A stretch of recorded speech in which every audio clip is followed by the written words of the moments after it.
The intelligence that Su Ning exchanged his life for is definitely not wrong. The question is whether Daju Temple has any new additions. Since they can mass-produce bhikkhus with hair, they might also be able to produce official bhikkhus. In the past 6 months, Daju Temple has conquered over 50 village-level camps, collecting at least tens of thousands of children. Who knows what the situation in the Great Awakening Hall is right now? In the past few months of fierce battles, Daju Temple's 800 official bhikkhus have basically all been deployed.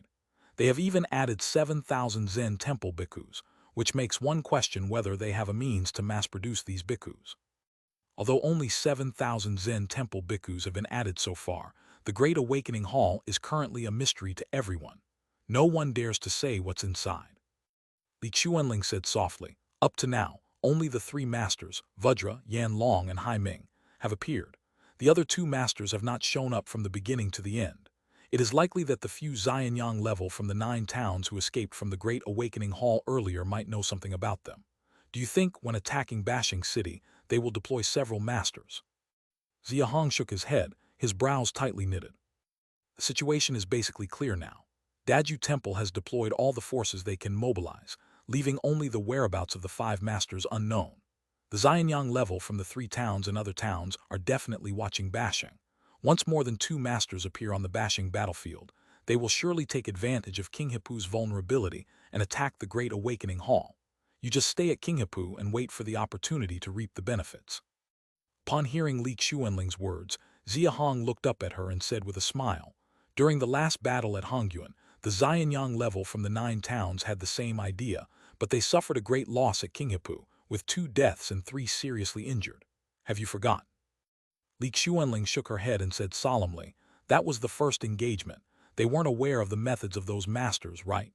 They've had some experience now and surely considered countermeasures in the past few months. The situation will probably be different this time." Xia Hong did not deny Li Xuanling's statement. He simply lowered his head in thought for a moment and then looked up and asked, "Is the preparation at Huayuan complete?" "It's ready, except for the Falcon Hunting and Xingwu armies. Currently, Cloud Jiao, Dragon Slayer, Tiger Leopard, Xuanwu, Divine Marshal, Longyuan, Mountain River, and Bijou are all on standby at the Huayuan camp. All military supplies are prepared. Moreover, the Xia Straight Road from Huayuan to Songyang and then to Beiyang has been expanded. The distance is just over 70 kilometers, and they can arrive in a bit more than an hour. From Beiyang to King Hipu is over 20 kilometers, another 3 hours at the fastest." Li Xuanling had evidently devised many plans long ago, even providing marching distances. Xia Hong gently laughed and said, "No rush. I have made it clear to Xia Chuan. He knows when to make a move." He paused slightly, as if remembering something, and continued to ask, "And the Dragon Martial Army, have they all gone over?" Li Xuanling nodded and replied, "The last 7 cold resistance level soldiers who broke through the day before yesterday have also gone over.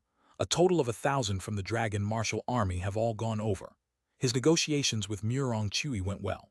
Murong Chui and his group, after seeing your token, had their fighting spirit ignited and started working on rectifying the town. "That's good, everything is ready. Now we just wait for the battle at Bashing to start." The Mo calendar year 132, May 1. East bank of the Heng River, Bashing City. No matter what external speculations are made, and whatever plans the 8 towns made, the warring parties are currently unaware of any of it.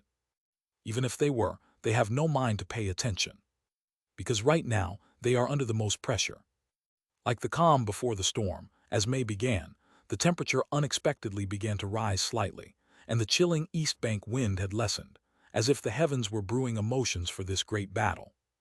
3 kilometers north of Bashing City, nearly 200 black military tents were massed together, dyeing the entire land black, spreading across in front of Bashing City like a vast, ink-black sea.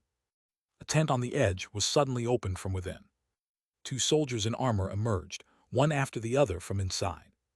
It's not a temperature rise, it's that the February cold wave has completely passed. It lasted just over 2 months, and with the Xing Heng River cold wave gone, the temperature naturally has risen slightly. Xiang Liang almost mistakenly uttered Xing River, but was corrected by Bai Shenkyu with a pat on the shoulder. "Been stationed here for nearly a month and still no fight. What is Daju Temple waiting for?" Xiang Liang looked south towards Bashing City, his brows knitted tightly. This phrase wasn't something to be voiced near the tents, only a murmur in his mind. On the night of March 20th, after capturing the Jiuchu camp, they had stationed there for half a month. Then, on April 5th, the vanguard force he and Bai Shengyu were part of arrived here at Bashing City. This was followed by continuous reinforcements. The earth-digging realm from the three villages' 18 households of King Village had long been summoned in the previous months. Those arriving afterward were all from village-level camps within Jiangxia and Bashing territory. Daju Temple's indoctrination skills are indeed formidable. As soon as they take over those village-level camps, they can trick the cold resistance level and earth-digging realm from those camps into joining the army and fighting for them. Generally, in wars, people become fewer as the battles go on, but Daju Temple only increases in number. If Jiangxia and Bashing hadn't had considerable strength to consume most of Daju Temple's forces, Xiang Liang estimates that the army currently stationed here would easily double, reaching at least 300,000 to 400,000. Chapter 1063. Chapter 373. Mind's Dead End, Only We Can Help You, Green and Yellow Elixir Pills, Battle of Bashing, Part 6. It's a pity only the bhikkhus are allowed near the central army tent.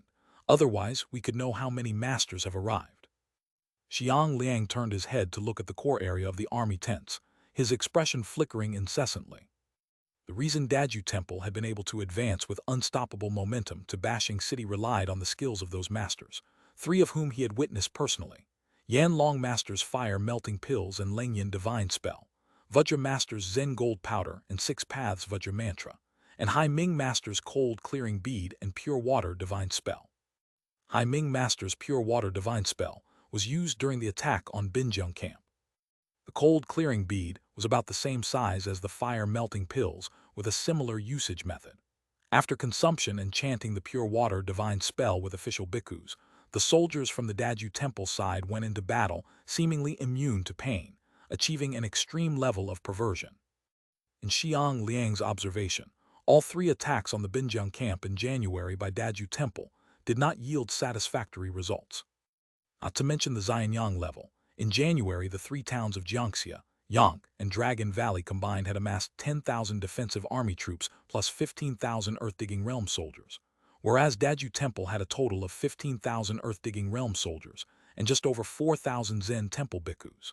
Even with the later addition of 200 official bhikkhus, the overall power was still at quite a disadvantage compared to the 3 towns. The primary issue for Daju Temple was their inability to guarantee a victory during the day. Both daytime battles ended in defeat, culminating in the last nighttime battle where Hai Ming Master hurried from Daju Temple to use the Cold Clearing Bead and Pure Water Divine Spell. The army indeed displayed unimaginable combat power, with the 3 great masters continuously suppressing the 4 Xianyang levels of Jiang Yinglong, Zai Huzhang, Long Minjuan, and Cao Kainyang from the 3 towns, but ultimately they still failed to break through Binjung camp. Fortunately, Daju Temple's divine spells can only be used one at a time. If they could stack them, forget about Jiangxia and Bashing, even if 9 towns were combined, it would be difficult to fight them. Following the army for nearly half a year since last October, Xiang Liang naturally had gathered much understanding of those 3 divine spells. What intrigued him most now were the effects of the spells from the remaining 2 masters who had yet to appear. The Fire Melting Pills, Zen Gold Powder, and Cold Clearing Beads were all sent back to Xia City by spies. I wonder if the craftsman department has figured out what materials they are made of. If Great Xia could use these 3 divine spells in the future, my achievements this time could be tremendous. Xiang Liang took a slight breath, a hint of excitement flashing in his eyes. He pinned his hopes on gaining merit through his year-long infiltration of Daju Temple. Earning contribution value or military merit was all about enhancing his own strength and status. So far, the covert mission for him and Bai Shengyu seemed extremely fruitful. Just one last battle left. All 8 towns are watching this place. Daju Temple seems obsessed with destroying Bashing Town to the point of self-destruction. Once this battle concludes, Old Bai and I should both be able to return to Xia City. Xiang Liang exhaled lightly and exchanged glances with Bai Shengyu, both understanding each other instantly and sharing a subtle smile. Xiang Liang, Bai Shengyu, come in, there's something to announce. A sudden shout came from behind them, prompting the 2 men to turn around and find Wang Yuan waving them over. The 2 quickly exchanged glances, invigorated, and hurried towards the army tent.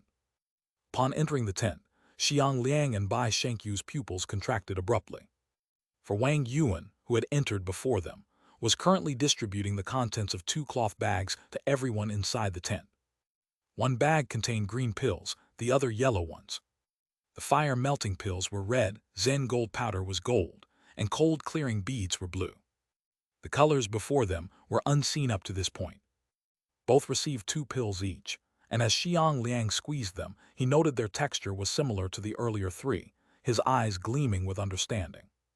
These are the methods of the last 2 masters. The battle is about to commence. Xiang Liang's conjecture was quickly confirmed. On the morning of the first day, the 2 pills were distributed. Come nightfall, the army began moving. Army units, gather at the southern position quickly. Army units, gather at the southern position quickly. Army units, gather at the southern position quickly. 3 successive high calls resounded from within the tent, prompting Xiang Liang and Bai Shenkyu to leap up and hurry to urge everyone out of the tent.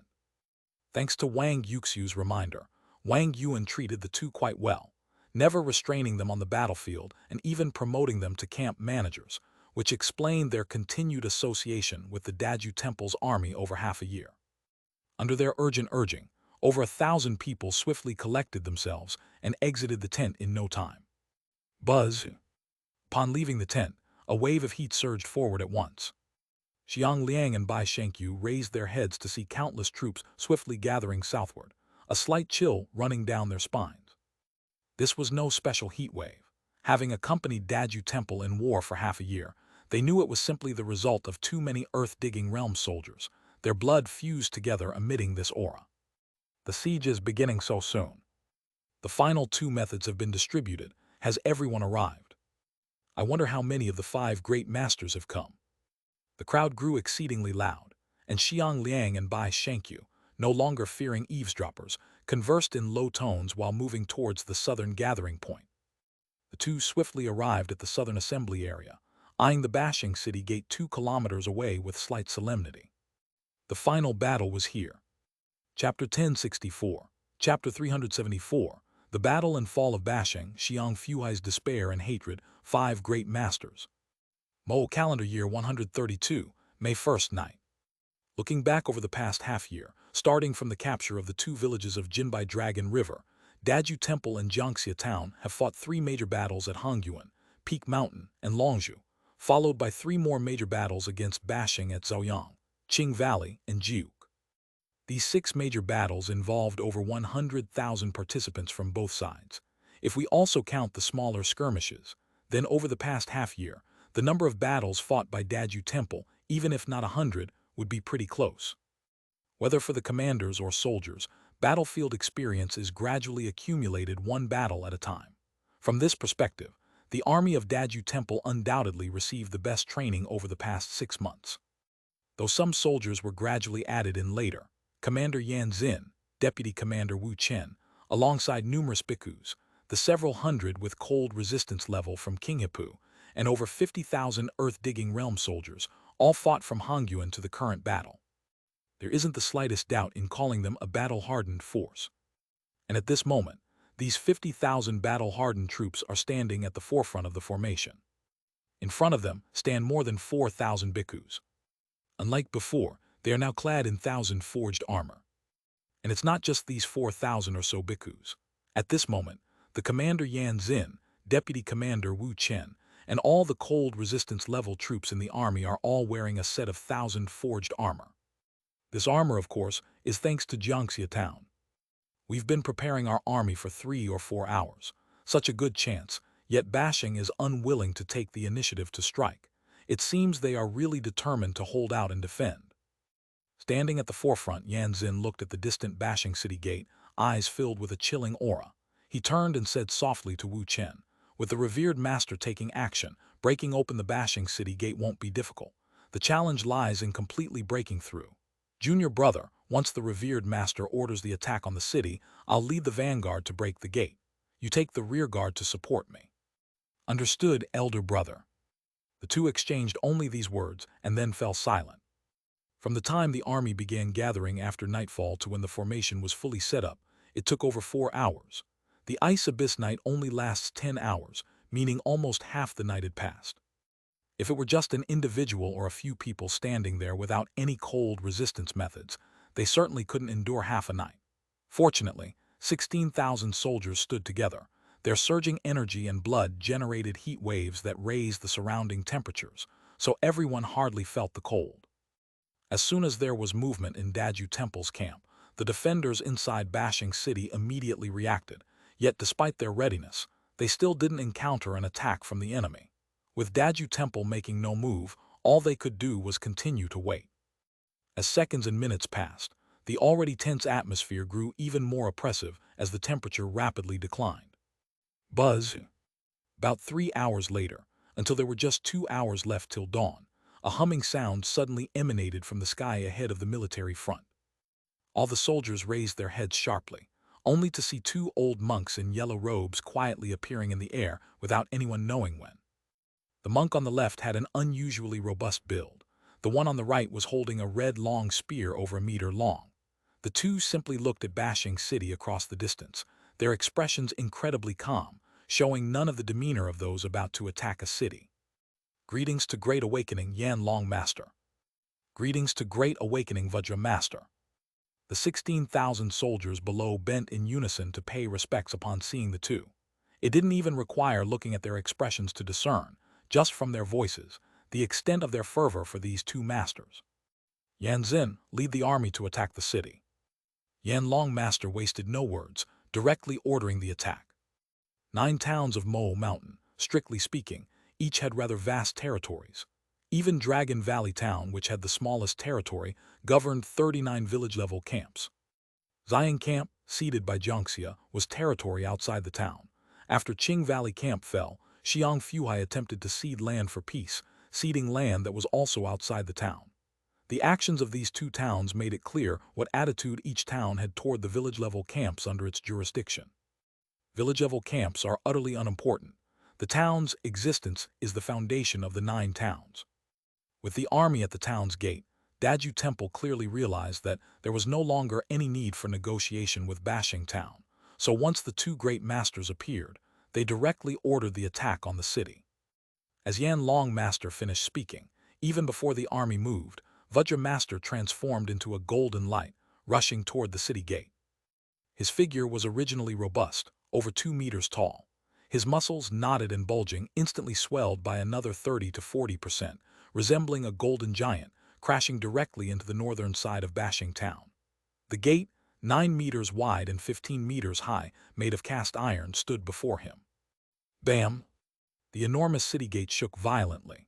The force of 7 Jun unleashed a shockwave that not only impacted the city walls, but even the ground below was shaken. The entire Bashing City trembled instantly, almost like a severe earthquake. Hundreds of the soldiers stationed above the city gate were sent flying by the shockwave. Some of the unluckiest earth-digging realm ones standing directly above the impact area were directly bleeding from the 7 orifices, losing their lives. The massive city gate, of unknown thickness, was struck by Vajra Master, and a large hole about half a meter in diameter was formed. Through the hole, Vajra Master saw the thousands of defenders behind the city gate, propping up the gate with chains and iron stakes. A flash of blood red glinted in his eyes as he suddenly gathered strength in his hands, hammering the gate once more. Chapter 1065. Chapter 374. The Great Battle and Fall of Bashing, Xiang Fuhai's Despair and Fury, 5 Grand Masters /2. Old Trickster stopped right there. But this time he wasn't as fortunate. Whoosh! The roar came from above the city gate. Before the fists of the Vajra Master had landed on the gate, a fierce silver light, affecting the airflow over a 2 to 3 mile area, suddenly descended from high above, aiming directly at the top of his head. Within the silver light was a silver-coiled dragon-pattern long stick about a meter long. The fierce wind from the stick had already swept away the surrounding airflow, its mighty momentum descending like a mountain, reaching the top of the Vajra Master's head in an instant. The Vajra Master merely raised his eyebrows a bit and did nothing. Bang! Clang! As the long stick smashed against his head, making a sound like clashing metal, the Vajra Master's fist also struck the city gate again. A huge rumbling noise occurred simultaneously, enlarging the previously half-meter hole by a full 30%. Old thief get lost. The physique of the Vajra Master had already been witnessed by Xiang Fan Yun at Jiuchu Camp, so he was not surprised that his long stick hadn't avoided the opponent. Instead, he rotated the stick and forcefully swept the Vajra Master away, driving him from the area around the city gate. Whoosh! Just as he swept the Vajra Master aside, a flame dragon suddenly descended from the sky. Xiang Fan Yun was undistracted, continuing to swing his stick at the Vajra Master, tightly entwining him. Clang! The long spear within the flame dragon hadn't yet landed on Xiang Fan Yun's head, when it was swept aside by another long stick flown out from within the city. The newcomer was Xiang Fan Yun's brother, the Lord of Bashing, Xiang Fuhai. Both masters should know well that the 8 towns, Xianyang level, are watching at the sidelines. Even if you truly break through Bashing City today, Daju Temple won't gain any real advantage, so why? Xiang Fuhai was still trying to persuade the two. But before he could finish, he was interrupted by Yan Long Master, who charged up. So what a bunch of gutless mice. I've never regarded them as worth noticing. Whoosh, boom. The flame brought by the crimson long spear was exceedingly intense, instantly burning the airflow along its path, thrusting straight at Xiang Fuhai's chest. 2 old lunatics, let's see just how capable you really are. With negotiations failing and the last sliver of hope extinguished, Xiang Fuhai's temper flared. With a roar, he circled his long stick halfway around, gathering power, then fiercely swept it towards Yan Long Master. 4 Xianyang levels began their battle above the city gate. It seems like it took a while to describe, but the actual clash between the 4 was just a moment. Front army, follow me to attack the city. At Yan Xin's command, 60,000 front soldiers charged toward the city gate. Kill! Kill! Charge! These 60,000 front soldiers included more than 4,000 Zen temple bhikkhus and several hundred cold resistance level soldiers. Being the highest in cultivation, they naturally led the charge, quickly approaching within less than 200 meters of the city gate. Release arrows. Release arrows. The entire army release arrows. The defenders within the city were certainly not going to stand by as the enemy charged. Xiang Tianlin and a group of commanders angrily ordered to release arrows, as countless soldiers raised strong bows at the gaps above the city wall and began shooting madly. Swoosh, swoosh, swoosh, swoosh. Countless sharp arrows rushed from above the city gate, forming a silver arrow curtain, as if a black cloud was pressing down, covering the attacking soldiers. The gap above the city gate was limited, so not all soldiers could shoot arrows. Those positioned at the gap were either cold resistance level or earth-digging realm limit. Tonight, with the city at stake, Bashing had obviously brought out all their best resources. Almost 90% of the arrows shot were silver-made. One would expect the Daju Temple's cold resistance level soldiers at the forefront would absolutely not withstand this. Yet in reality, Xiang Tianlin and the other commanders on the city wall, including the shooting Bashing soldiers, had faces still filled with grim determination. Release Zen gold powder. The entire army chants the 6 paths Vajra mantra with me. Bang, bangs, bangs, bang. Along with Yan Xin's angry shout, the bhikkhus behind him immediately pulled out golden pills and smashed them on the ground. The pills exploded into clouds of golden smoke, instantly enveloping the military formation. Agwa sha sa man ha. As the 3 mantra chants concluded, all over 50,000 soldiers of Daju Temple's front army, racing toward the city gate, emitted golden light from their bodies. They seemed to feel their physique enhanced, their spirits becoming exhilarated, completely ignoring the flying iron arrows, charging ahead. Clang, clang. The silver arrow curtain was entirely blocked. With the Master's divine power, nothing can penetrate us. Brothers, attack with me. Break through Bashing City. Bows and crossbows are useless against us. Kill. If one were to closely observe the battlefield, they'd see that not all bows and crossbows were useless. A very small number of exceedingly powerful arrows could pierce the bodies of earth-digging realm soldiers, while other arrows, although unable to penetrate, could still knock soldiers over by force, slowing their charge. Yet these incidents remained few and couldn't affect the overall situation. Brother disciples, all cold resistance levels, climbed the wall and seized the opportunity to breach the gate. Yan Xin led over 4,000 Zen temple bhikkhus and King Hippu's cold resistance level soldiers quickly to the bottom of the city gate. He yelled loudly, leapt onto the wall, and was the first to jump up. Although cold resistance levels lack flying ability, jumping a dozen meters high onto the city wall is still no issue for them. Bang! Yan Xin, emitting golden light all over, stepped onto the wall in a leap, instantly engulfed by arrows. However, even those earth-digging realm soldiers had just relied on the Vajra mantra to block arrows shot by cold resistance levels. Chapter 1066, Chapter 374, The Battle and Fall of Bashing, Xiang Fui's Despair and Rage, 5 Great Masters Part 3. Who could compare with his basic strength surpassing 50 main. Clang, clang. Countless arrows hit him and fell directly to the ground. Not to mention piercing the body, even leaving white spots on his skin membrane was rare. Yan Xin wouldn't just sit by and let the crowd keep shooting arrows. He fiercely swung his red Zen stick, unleashing a wave of fire. After smashing countless iron arrows, he displayed a ferocious grin and charged directly into the crowd. Follow me down there and assist the army in breaking the city gate. It wasn't just Yan Xin who jumped onto the wall. 4,000 Zen temple bhikkhus, their bodies exuding golden light, all jumped up. The first 300 official bhikkhus had notably more intense golden light than the ones behind them. Hearing Yan Xin's command, they promptly rushed towards the southern edge of the city wall. Bashing City's walls were about 20 meters wide, so after jumping on, they needed to keep heading south to descend. Yan Xin had clearly noticed many people inside exerting themselves to brace the gate, so he intended to lead others first down the wall to help those outside break open the gate. Cold resistance level, come with me to stop them. Everyone else, keep defending and prevent the enemy from climbing up the wall. Xiang Tianlin would never let Daju Temple have its way. If the gate barrier fell, Bashing would lose over half the battle. His father and second uncle were up in the sky desperately blocking those 2 great masters. Next, it would rely on them. We cannot let them get down there, brothers, fight to the death. Never let the demon temple seize our town, kill. Hold the wall. After all, as one of the 9 towns, the Bashing people's spirit was fully unleashed, and the cohesion erupted remarkably strong.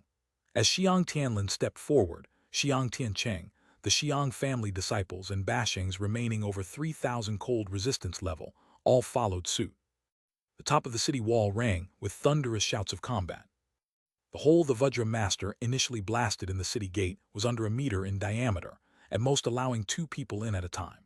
Relying on the knife and gun-proof effect of the 6 paths Vajra mantra, although Daju Temple's side constantly sent people rushing in, the efficiency was ultimately too slow.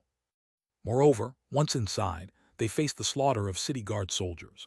No matter how strong the 6 paths Vajra mantra's effect was, it couldn't withstand the Bashing defenders' readiness, so they were simply unable to occupy the inside of the gate.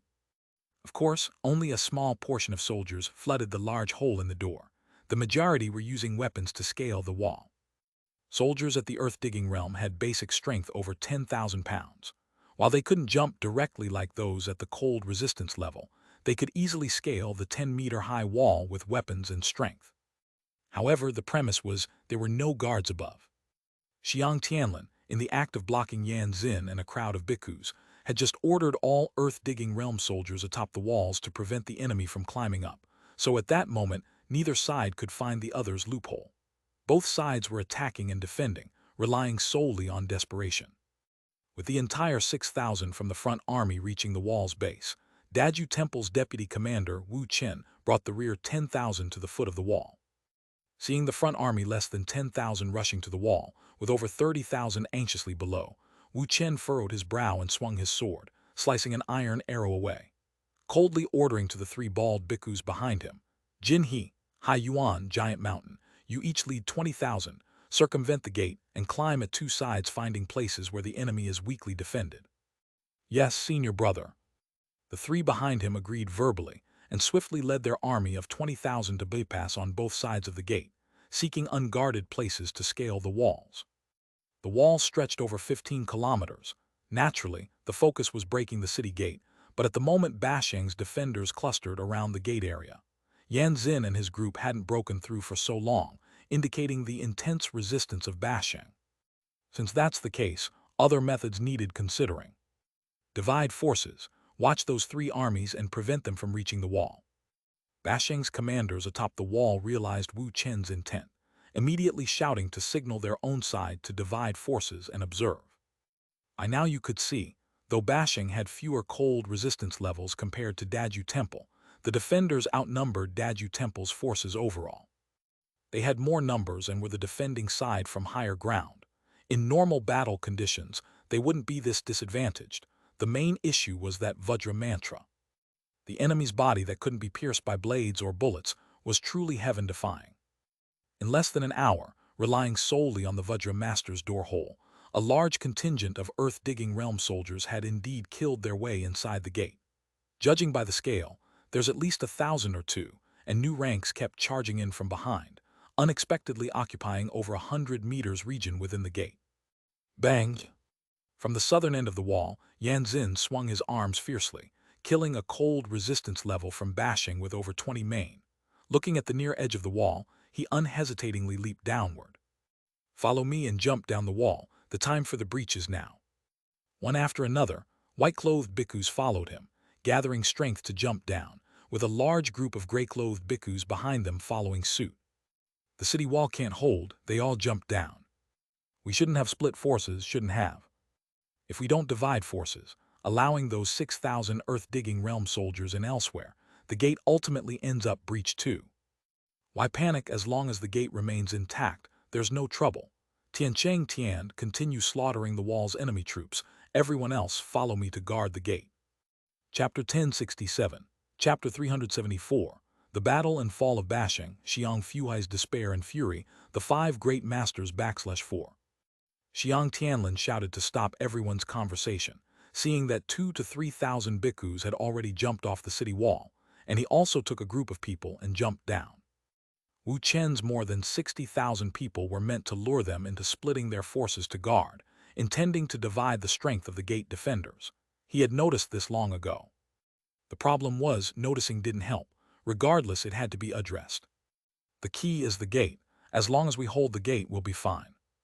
Xiang Tianlin led everyone down the wall, and upon seeing the scene behind the gate, his pupils shrank suddenly, not daring to hesitate for a moment before drawing his knife and charging forward directly. The 200-plus meters behind the gate were entirely occupied by enemy forces, and they had already begun assaulting the gate guards on both sides. On each side of the gate were 5 iron chains with diameters of 3 meters, with countless smaller chains branch off on each side. Nearly 30,000 soldiers at this moment were not engaged in the fight, but were grimly holding onto those small chains, struggling against the enemy forces trying to break open the gate from outside. The 2 gates of Bashing City could swing both inward and outward. At this moment, the enemy was trying to ram inward, and the design of those sturdy chains was meant to lock the 2 gates, preventing them from opening. Currently, quite a few gate guards had already been broken through. If the enemy continued to assault, the chains would lose their strength, and the gates would open directly. "Protect the flanks, secure the gate chains." Xiang Tianlin led everyone to separate to both sides, defending against the bhikkhus, including Yan Xin, who had just jumped down, significantly relieving the pressure on the gate guards. Bang! However, the sudden scream in the air made Xiang Tianlin and all the cold resistance-level fighters of Bashing tremble violently. They looked up at the air above the gate, their pupils suddenly constricting. "Yang Zhen, Qin Feng, Shang Yuan Yang, you tricked me, ah!" After the scream, Xiang Fuhai's desperate roar instantly spread throughout Bashing. The hearts of 100,000 defending soldiers, and everyone inside the city twitched sharply. "They is the one holding the sword Hai Ming Master." 3 kilometers to the west of Bashing City, atop a snow hill, stood 9 figures, with Xia Hong at the forefront alongside Li Chuanling, Xia Chuan, Yuan Cheng, Yue Feng, Luo Yuan, and Shi Ping in the middle, and the last pair, an old and a young man, were Bai Shengqiu and Xiang Liang, whose expressions were incredibly excited. Upon hearing Xiang Fuhai's desperate roar, Xia Hong's eyes gleamed as he looked at the yellow-robed old monk who suddenly appeared on the battlefield, piercing Xiang Fan Yun's chest with a sword. He immediately inquired. Li Chuanling and the other 6 immediately turned to look at the 2 Bai siblings behind them. Reporting to the Lord, Hai Ming Master's weapon is indeed a black longsword. Xiang Liang and Bai Shengqiu only had early-stage cold resistance cultivation. From 3 kilometers away, they simply couldn't see the battle situation above the gate clearly, hence couldn't confirm whether the newly appeared Xianyang level was Hai Ming Master. Upon hearing their words, Xia Hong looked at the newly appeared master, seeing the black sword in his hand, immediately confirming his identity. There are already 3 masters over here, all of 8 towns. Xianyang level must be in Qinghepu now, aren't you going over? Upon hearing Li Xuanling's words, Xia Hong looked toward Bashing City, which was on the verge of being breached, and gently furrowed his brow. With Hai Ming Master suddenly striking from hiding, severely injuring Xiang Fan Yun with one sword, Bashing City's situation was already gradually becoming clear. Xiang Fuhai's desperate roar was proof of that. Xiang Fuhai had 9 Jun strength. In a one-on-one situation, although he couldn't win, he shouldn't fear the 3 great masters either. The issue lay with his younger brother Xiang Fan Yun. Xiang Fan Yun had only 5 Jun strength, having just fought Vajra Master, already at a disadvantage. Now being heavily injured by Hai Ming Master, even fighting desperately, it's estimated he wouldn't hold out much longer. Xiang Fuhai evidently cared a lot for this brother. While fighting Yan Long Master, he also didn't forget to help Xiang Fan Yun fend off Hai Ming Master. Bang, bangs, bang. A huge vibration sound came. Xia Hong heard it and immediately knew it was Vajra Master freeing up his hands and striking the city gate. Looking at the eastern Bashing City, Xia Hong didn't answer Li Xuanling, but in a low voice asked everyone. All of 8 towns, Xianyang level, are watching. Daju Temple must know, yet they still attack Bashing City at all costs. Why do you think that is? Upon hearing this question, everyone's expression froze. Soon they realized something abruptly, their expressions changing sharply. Indeed, the ultimate purpose of Daju Temple should be to expand their territory, gather more population, to cultivate more 6-year-old children for them. In that case, they shouldn't stubbornly fight for one Bashing City. With 9 towns fragmented, basically impossible to unite, if Daju Temple was expanding normally, they should follow the example of dealing with Jiangxia Town before, agree to Bashing's terms for peace, then attack other towns like Chui Mountain north of Hongyuan. Risking such a high cost, at risk of being backstabbed, attacking Bashing Town is evidently not worth it. It seems. They are very anxious. Bashing has something they desire. Li Xuanling was the first to speak. Upon hearing it, everyone's expression suddenly grew solemn. What could Bashing Town possibly have that they want? People. Most likely they want people. Before Daju Temple attacked Zhaoyang Camp, Bashing territory already had a large population fleeing into the town. After Qing Valley fell, Xiang Fuhai failed in negotiations for peace and actively moved all people from village-level camps into the town. Bashing City now has at least 1.5 million population.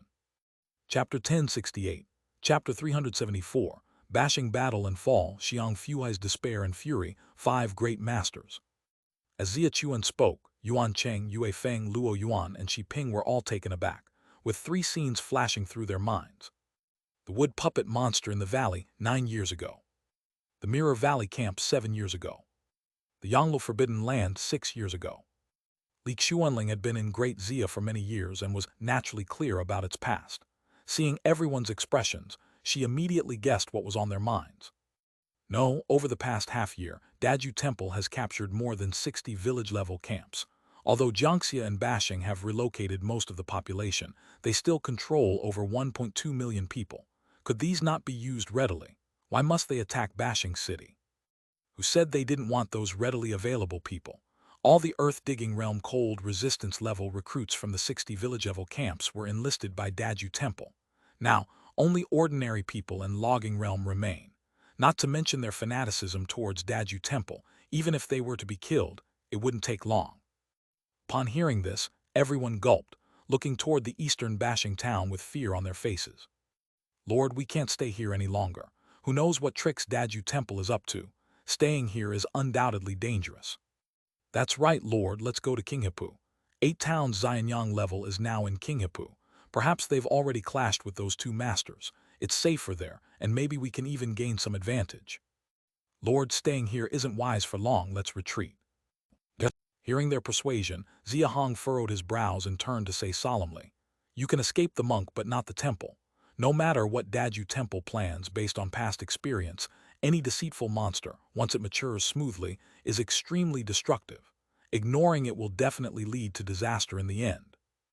Everyone instantly understood Xia Hong's meaning, showing urgency on their faces, ready to persuade him further. But before they could speak, Xia Hong waved his hand to interrupt them, shaking his head with a smile. "Don't worry about me. I won't act unless I'm confident. I just want to see what tricks Daju Temple is up to." After speaking, a gleam appeared in his eyes as he turned to ask Xia Chuan. "Our people should have controlled the entire lower river village by now, right?" Xia Chuan apparently wanted to persuade him to leave.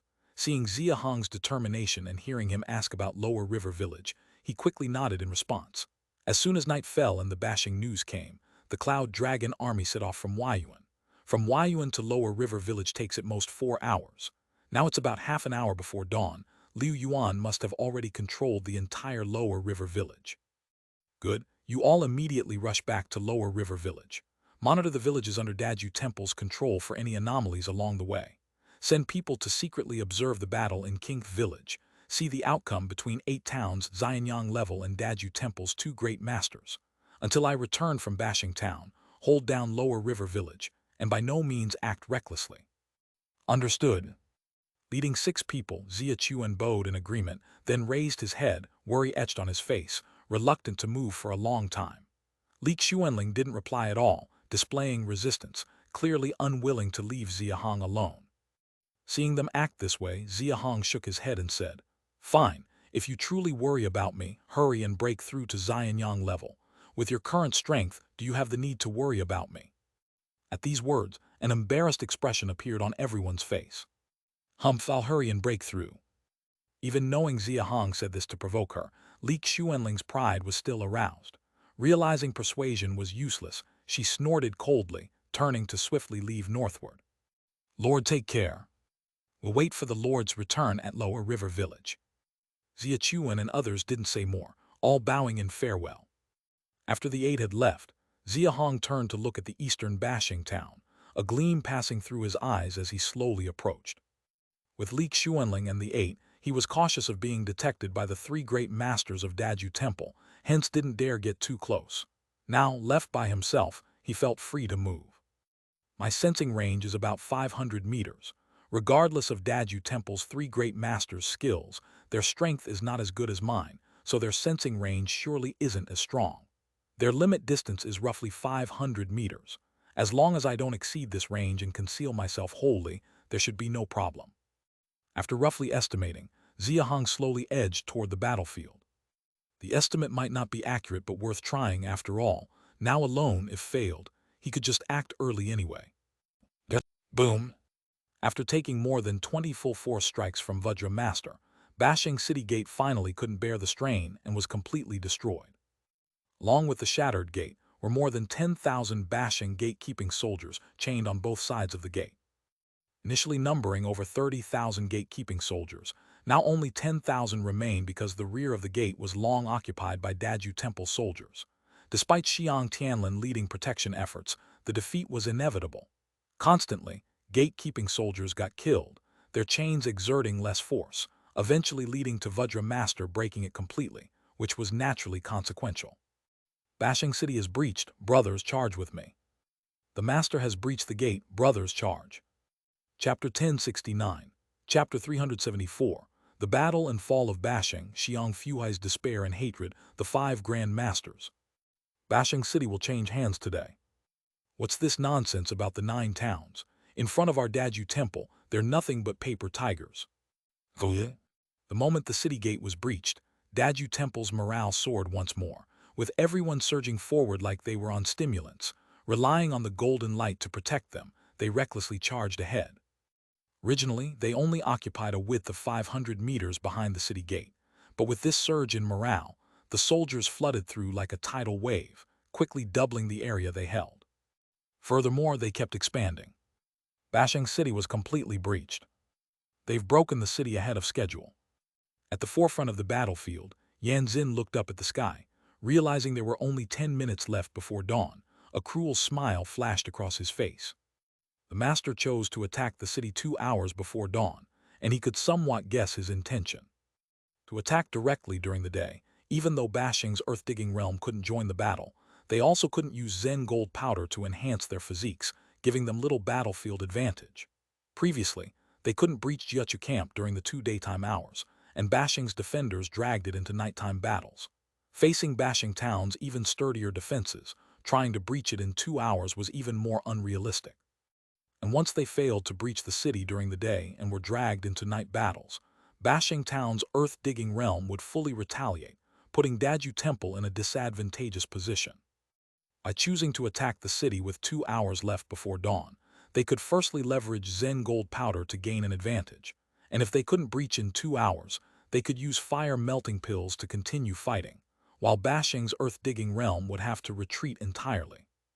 With this approach, breaching the city became almost inevitable. The Master's plan was meticulous, yet no one expected their combat power to be so astounding, managing to breach Bashing City during night instead of waiting for dawn. Shock Sky Pill is no longer needed, now just wait for daylight. Yanzin killed a Bashing cold resistance level soldier standing in his way, turned his head skyward as the chill of dawn began fading, his pupils revealing a manic glint. The Daju Temple's troops had all slaughtered their way into the city, yet Bashing's defenders continued to resist, and as more and more people realized dawn was soon, a wave of despair swiftly spread. When dawn breaks, Earth-digging realm must hide. No one knew how many Bashing cold resistance level soldiers remained, but it's certain they couldn't withstand the enemy. 3 masters, I would willingly surrender to Daju Temple, just spare my brother's life. No. Amid Xiang Fuhai's pleas for mercy and roars of rage, everyone raised their heads and saw Army Chief Xiang Fan Yun beheaded by Hai Ming Master, despair spiking to its peak in their hearts. We can't win, I surrender. Killed, even Army Chief was killed, I surrender. Spare me, I want to live, I surrender too. In the final moments before dawn, many of Earth-digging realm couldn't resist the internal dread. Seeing the ground full of corpses, they began to shout their surrender. They had already felt the rapidly dropping temperature. Continuing this fight, they would either be slain or freeze to death. I'd rather die than surrender, Lord Wang Xin. I'll follow you in the next life. Even Army Chief died fighting. How could I shamelessly cling to life? Today, even in death, I'll flay you demon monks. Bashing natives fight to the death, no surrender. Xiang lineage would rather die standing than live kneeling. Some chose survival at any cost, yet others sought honorable death. Bashing had stood firm on Mo Mountain for many years. The number of die-hard loyalists wasn't small, especially among the Xiang family descendants and high-ranking town nobility. Their fierce fighting spirit in this moment was truly remarkable. Unfortunately, their spirit moved no one. Daju Temple's massacre continued. Careful observation would reveal that even surrendered earth-digging realm hardly escaped slaughter. Zen Temple bhikkhus clearly continued killing deliberately. Others had turned red-eyed in a frenzy. No orders were given, and no one cared. Bam! Up in the air, after Xiang Fan Yun was beheaded by Hai Ming Master, Xiang Fuhai became thoroughly hysterical, wielding his silver staff, nearly exchanging life for life in entanglement with the 3 great masters. Hai Ming Master pierced his left shoulder with a sword. Xiang Fuhai didn't retreat, but instead advanced, biting down with a shout of anger, lifting his staff directly toward Hai Ming Master's head. Bam! The staff hit true, not only smashing Hai Ming Master into the ground, but also dislodging his sword from Xiang Fuhai's left shoulder. Yet simultaneously, Yan Long Master's scarlet long spear pierced his right shoulder. Vajra Master's fist also landed on his back. This was the result of his careful evasion. Had he failed, the spear would have pierced his heart, and the fist struck his skull. Xiang Fuhai's right shoulder was first skewered by the spear, then further strained. His entire body slammed into the ground. A chunk of flesh and bone wrenched off his shoulder, revealing the silvery bones underneath. Bam! Smashed into the ground, Xiang Fuhai spat considerable blood backwards, unable to stand, raised his gaze toward the 3 masters advancing in the sky, eyes filled with despair and resentment. Yangzhen Qinfeng Shangyuan Yang. Xiang Fuhai indeed had one path left, to surrender Bashing Town completely to Daju Temple, but, as Lord of Bashing, the thought was hard to stomach. Nonetheless, he had considered it.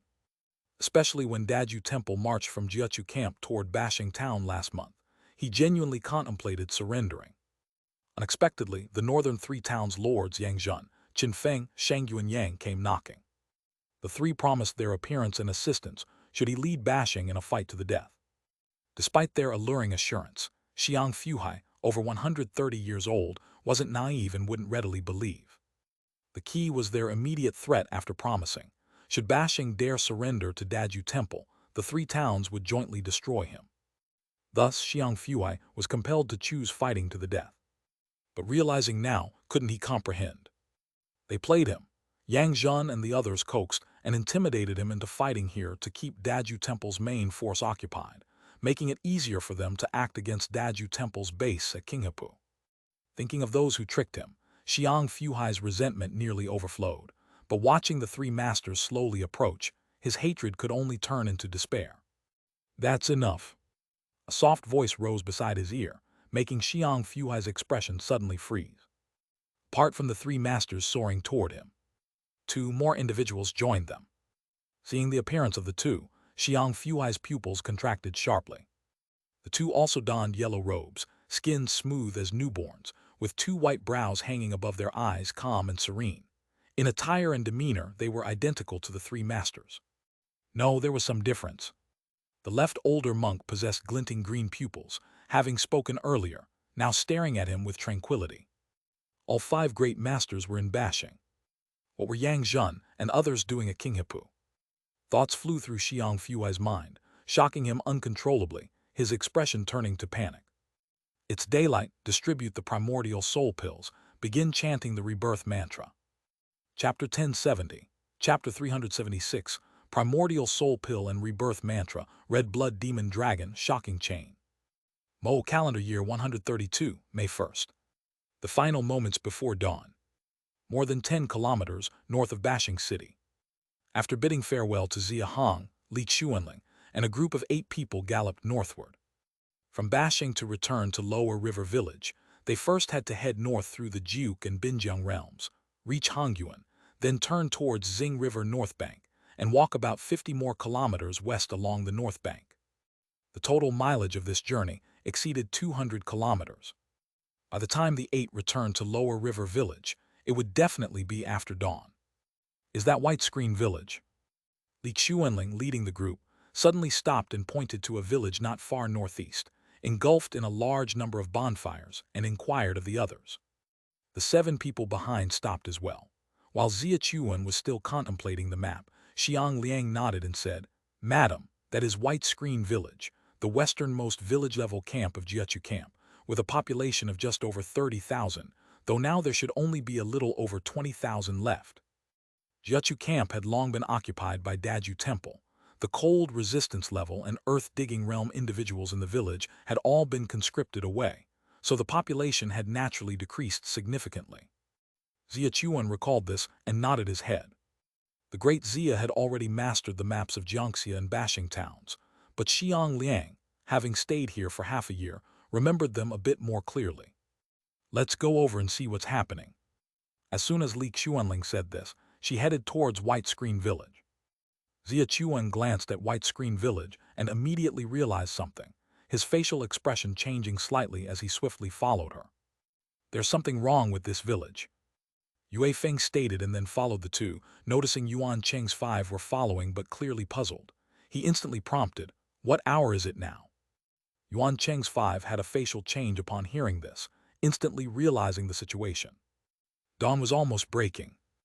Dawn was when humans rested and slept, but also when cold beasts became active, so the Ice Abyss people would always try to reduce light sources before dawn, extinguish conspicuous bonfires in the camp, shut doors and windows tightly, and burn coal at home to keep warm, thereby ensuring a safe sleep.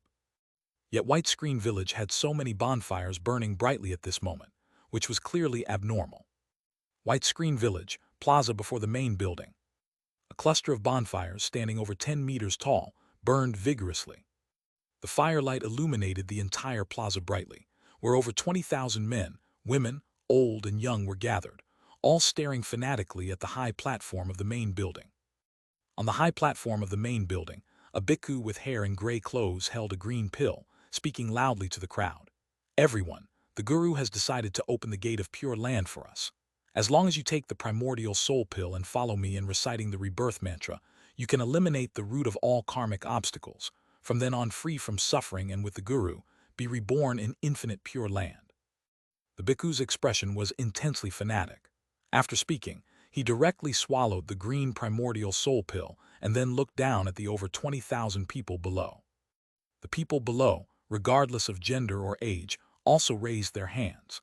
They held a green primordial soul pill without any hesitation and imitated the gray-clothed bhikkhu by placing the pill into their mouths. Habaso Likidaji Nagaga. The gray-clothed bhikkhu on the high platform sat cross-legged and began to chant a complex scripture. Habaso Likidaji Nagaga. The over 20,000 people below imitated him verbatim, all sitting cross-legged and chanting along with the gray-clothed bhikkhu. Om. As the sound of the scripture gradually spread, a mysterious blue aura suddenly appeared above the village, and all the people's faces showed a trace of pain. Some very young children even couldn't help but clutch the lower part of their abdomen, evidently where severe pain radiated from. Dalingabes Dorimia, Pippadamasi, Dorimia. As they followed the gray-clothed bhikkhu and chanted the second section of the scripture, the blue aura above the village became denser, and everyone's pupils emitted a faint light. Their expressions turned increasingly pained, but their fervor remained undiminished, continuing to chant with the gray-clothed bhikkhu. Papadulimya, Teidita, Yadojido. Contrastingly, as the third section of the scripture began, the tightly closed eyes of the gray-clothed bhikkhu suddenly opened, spirit light gushing from his eyes, crazily converging towards the blue aura above. Yebakami. The gray-clothed bhikkhu continued chanting the scripture, his voice growing increasingly excited. From the fervor on his face, it was apparent this was the final section of the scripture. Swishi. However, just as the gray-clothed bhikkhu was about to utter the last few words, a streak of silver sword light suddenly flew out from behind the high platform and plunged directly into the back of his skull, the sword tip protruding 10 centimeters from his forehead. The longsword moved so fast that even the blood could not flow out in time. Stop the charade. Awunan. Li Xuanling, dressed in white palace attire and holding the heavenly transformation sword, stood behind the gray-clothed bhikkhu, hearing him persistently continuing the scripture. Her eyes flashed with ruthlessness, and she raised her sword high. With a force of over 50 kai, this sword raising directly cleaved the bhikkhu's skull into 2 halves. If not for the connective tissues, the entire skull might have been flung off. Om. The bhikkhu was assuredly dead. However, as he fell, there was not a single trace of pain on his face. After the last 3 scripture verses were uttered, the spiritual light in his eyes accelerated out, madly rushing towards the blue aura above. The over 20,000 people below were now utterly bewildered. Chapter 1071, Chapter 376, Primordial Soul Pill and Rebirth Mantra, Red Blood Demon Dragon, Tremendous Upheaval Part 2. They originally intended to continue reciting the final segment of the scripture, but that bhikkhu was directly killed by Li Xuanling. Naturally, they would not know the final content of the scripture after that. They were all ordinary people, with the highest cultivation only at the logging realm. They could clearly distinguish that Li Xuanling on the high platform was far beyond their imagination and strength, so they could only stand there dumbfounded, wide-eyed, and unsure what to do. This green pill is not the same as the fire-melting pills, Zen gold powder, or cold-clearing beads previously taken out by Daju Temple. This is something that can kill. Xia Chuan, along with the 6 people from Yuan Cheng, jumped onto the high platform of the main building and looked at the pupil of the bhikkhu's corpse on the ground, which was still leaking spiritual light, the pupils trembling incessantly. Xiang Liang and Bai Shenkyu took out the green pill that Daju Temple had distributed to them before the battle, and their expressions were equally filled with panic. Is it just the Baping village like this, or are the more than 60 village-level camps controlled by Daju Temple all experiencing this now? Upon hearing Xia Chuan's words, Xiang Liang immediately reacted and said solemnly, "For the past 6 months, the combination of the fire-melting pills, Zen gold powder, and cold-clearing beads with the power of the scriptures has spread throughout the 9 towns. Everyone knows about these items in the village-level camps controlled by Daju Temple. If they handed out these green pills to everyone in the village-level camps before the battle in Bashang, and then sent out bhikkhus to lead them in reciting the scriptures, everyone present instantly had their expressions frozen. The Lord's guess just now was right. Daju Temple doesn't just want Bashang's 1.5 million people. They don't intend to spare the people in these 60-plus village-level camps either." Whoosh! As Yue Feng finished speaking, a fierce wind sound came from above. Everyone immediately looked up at the sky, their pupils suddenly contracting.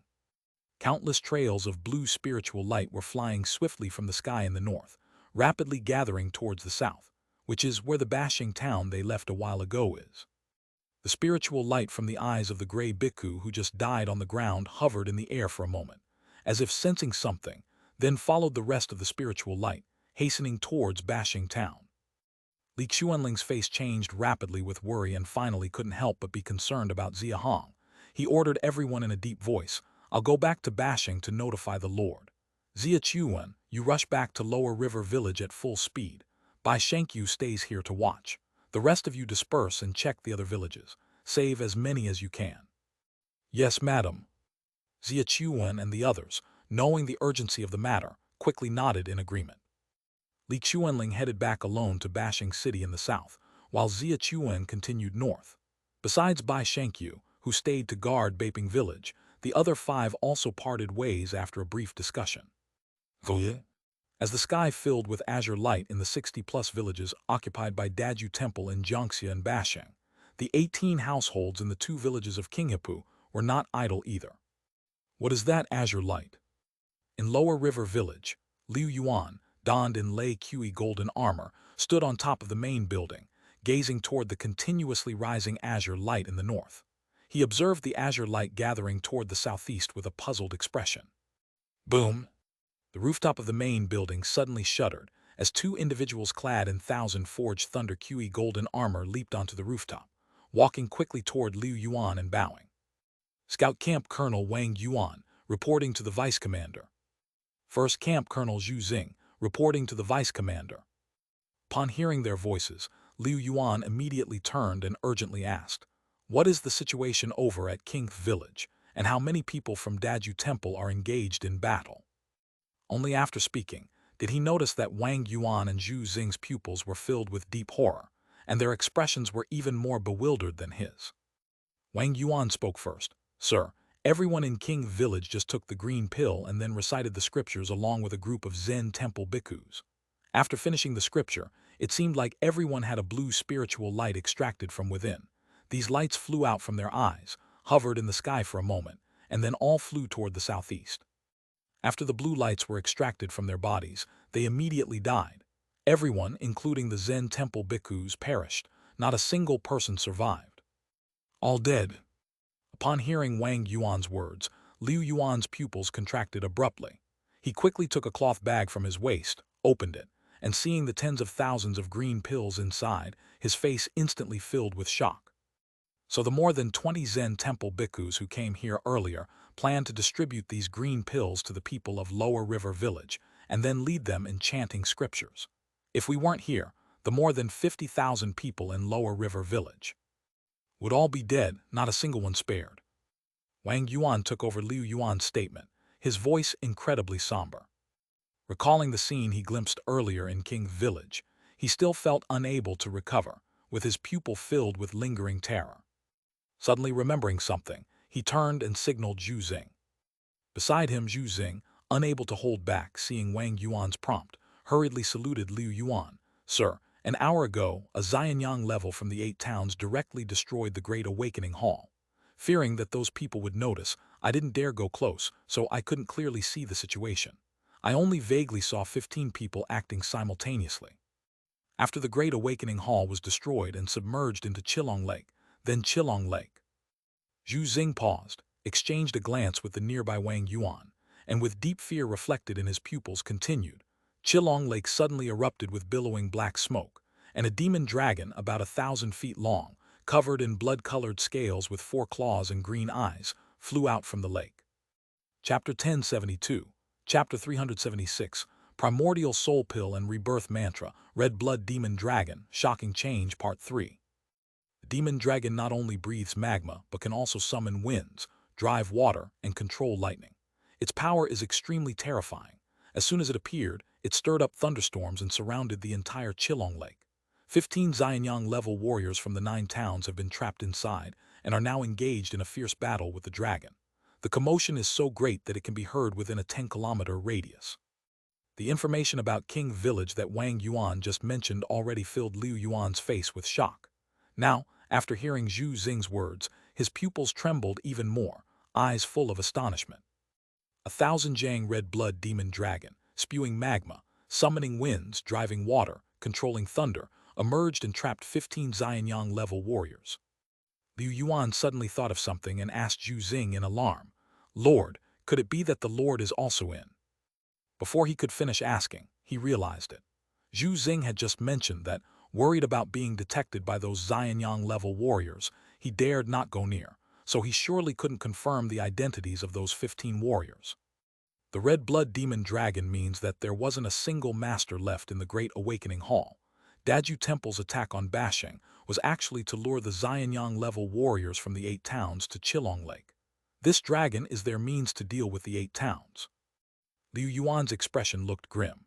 Right now, his biggest concern was that the Lord Xia Hong was among those 15 Xianyang levels.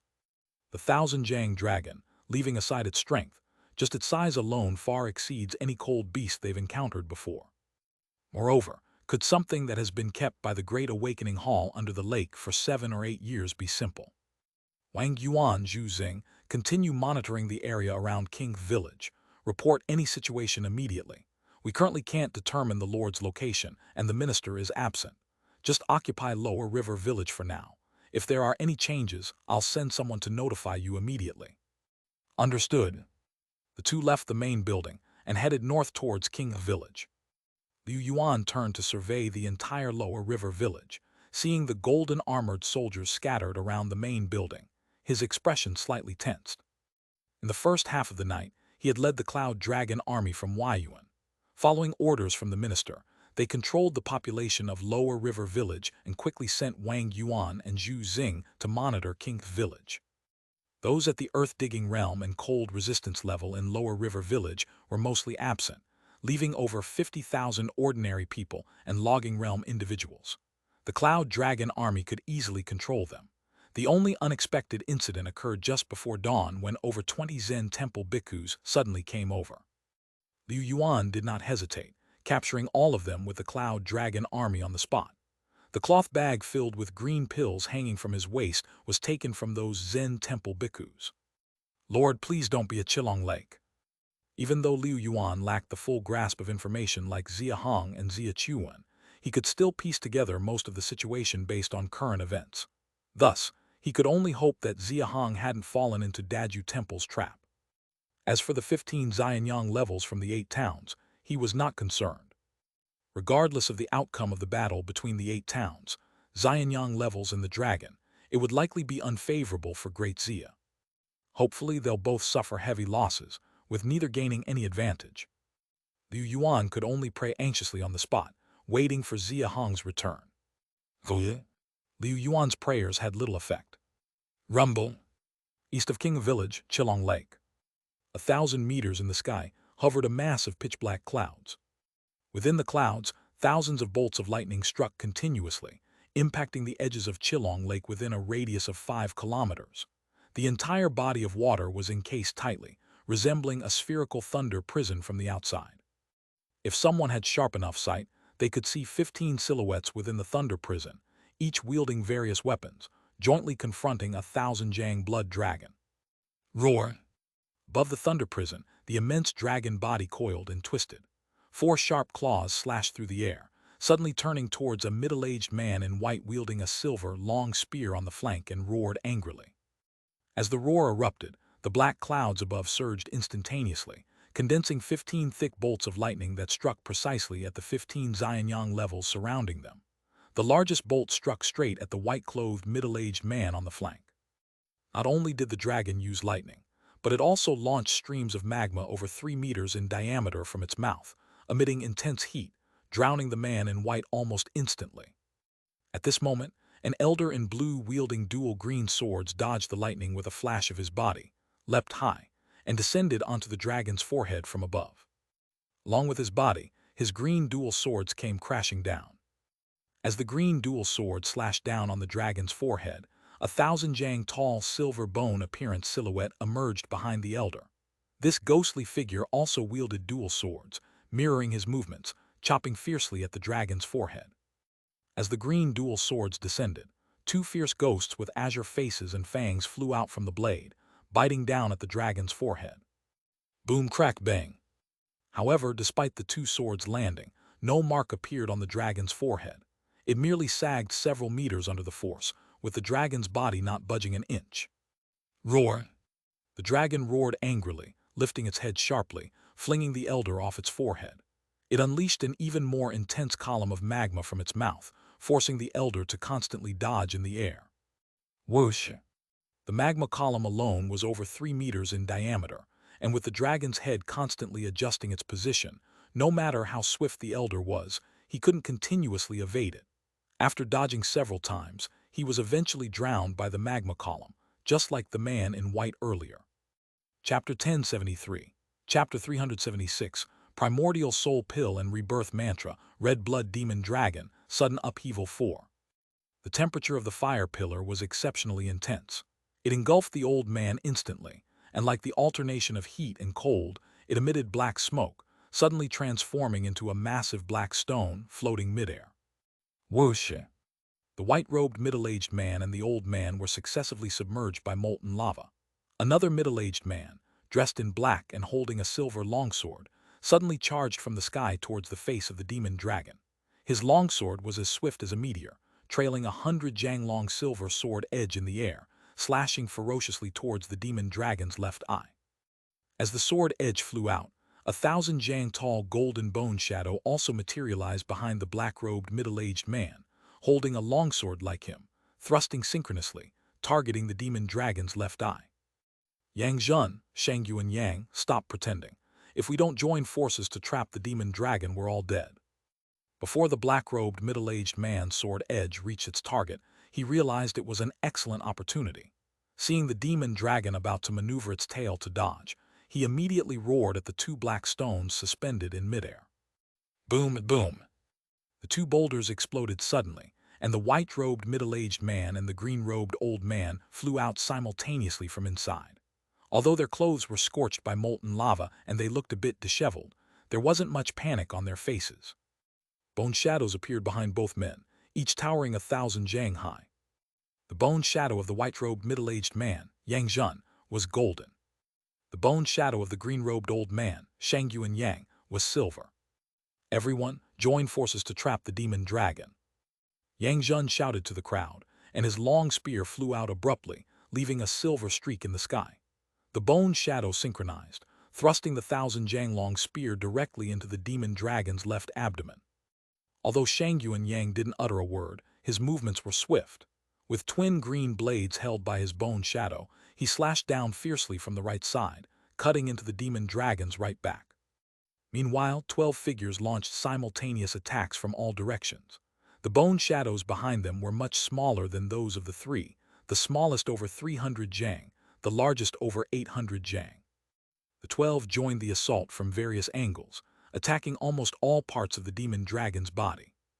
Boom, boom, boom. Roar.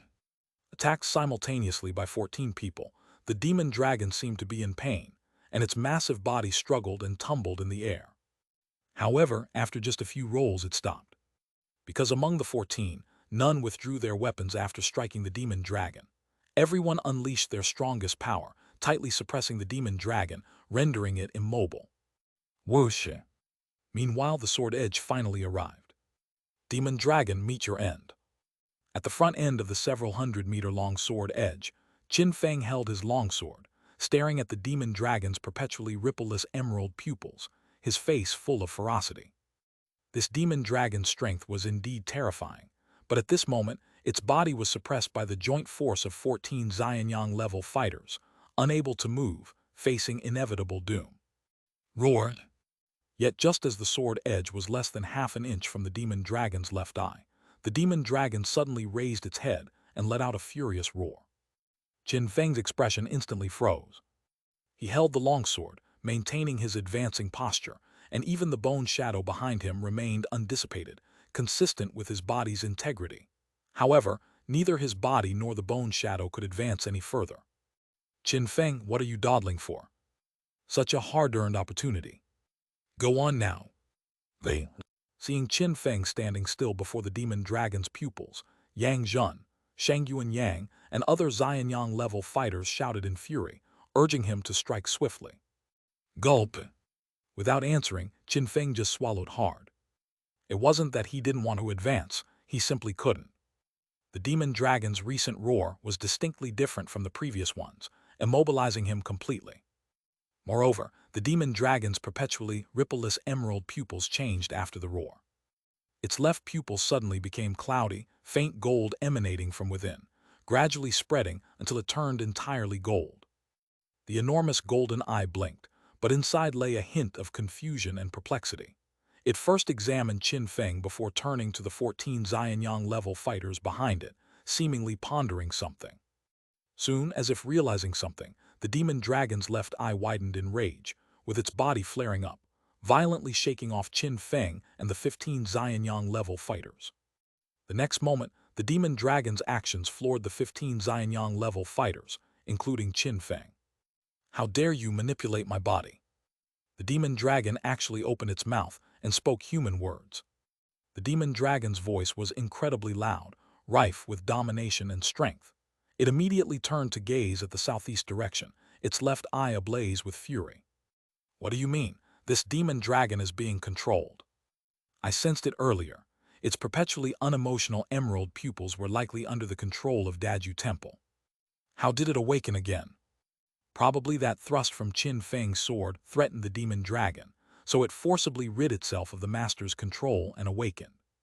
I'm just borrowing your dragon body, why so angry?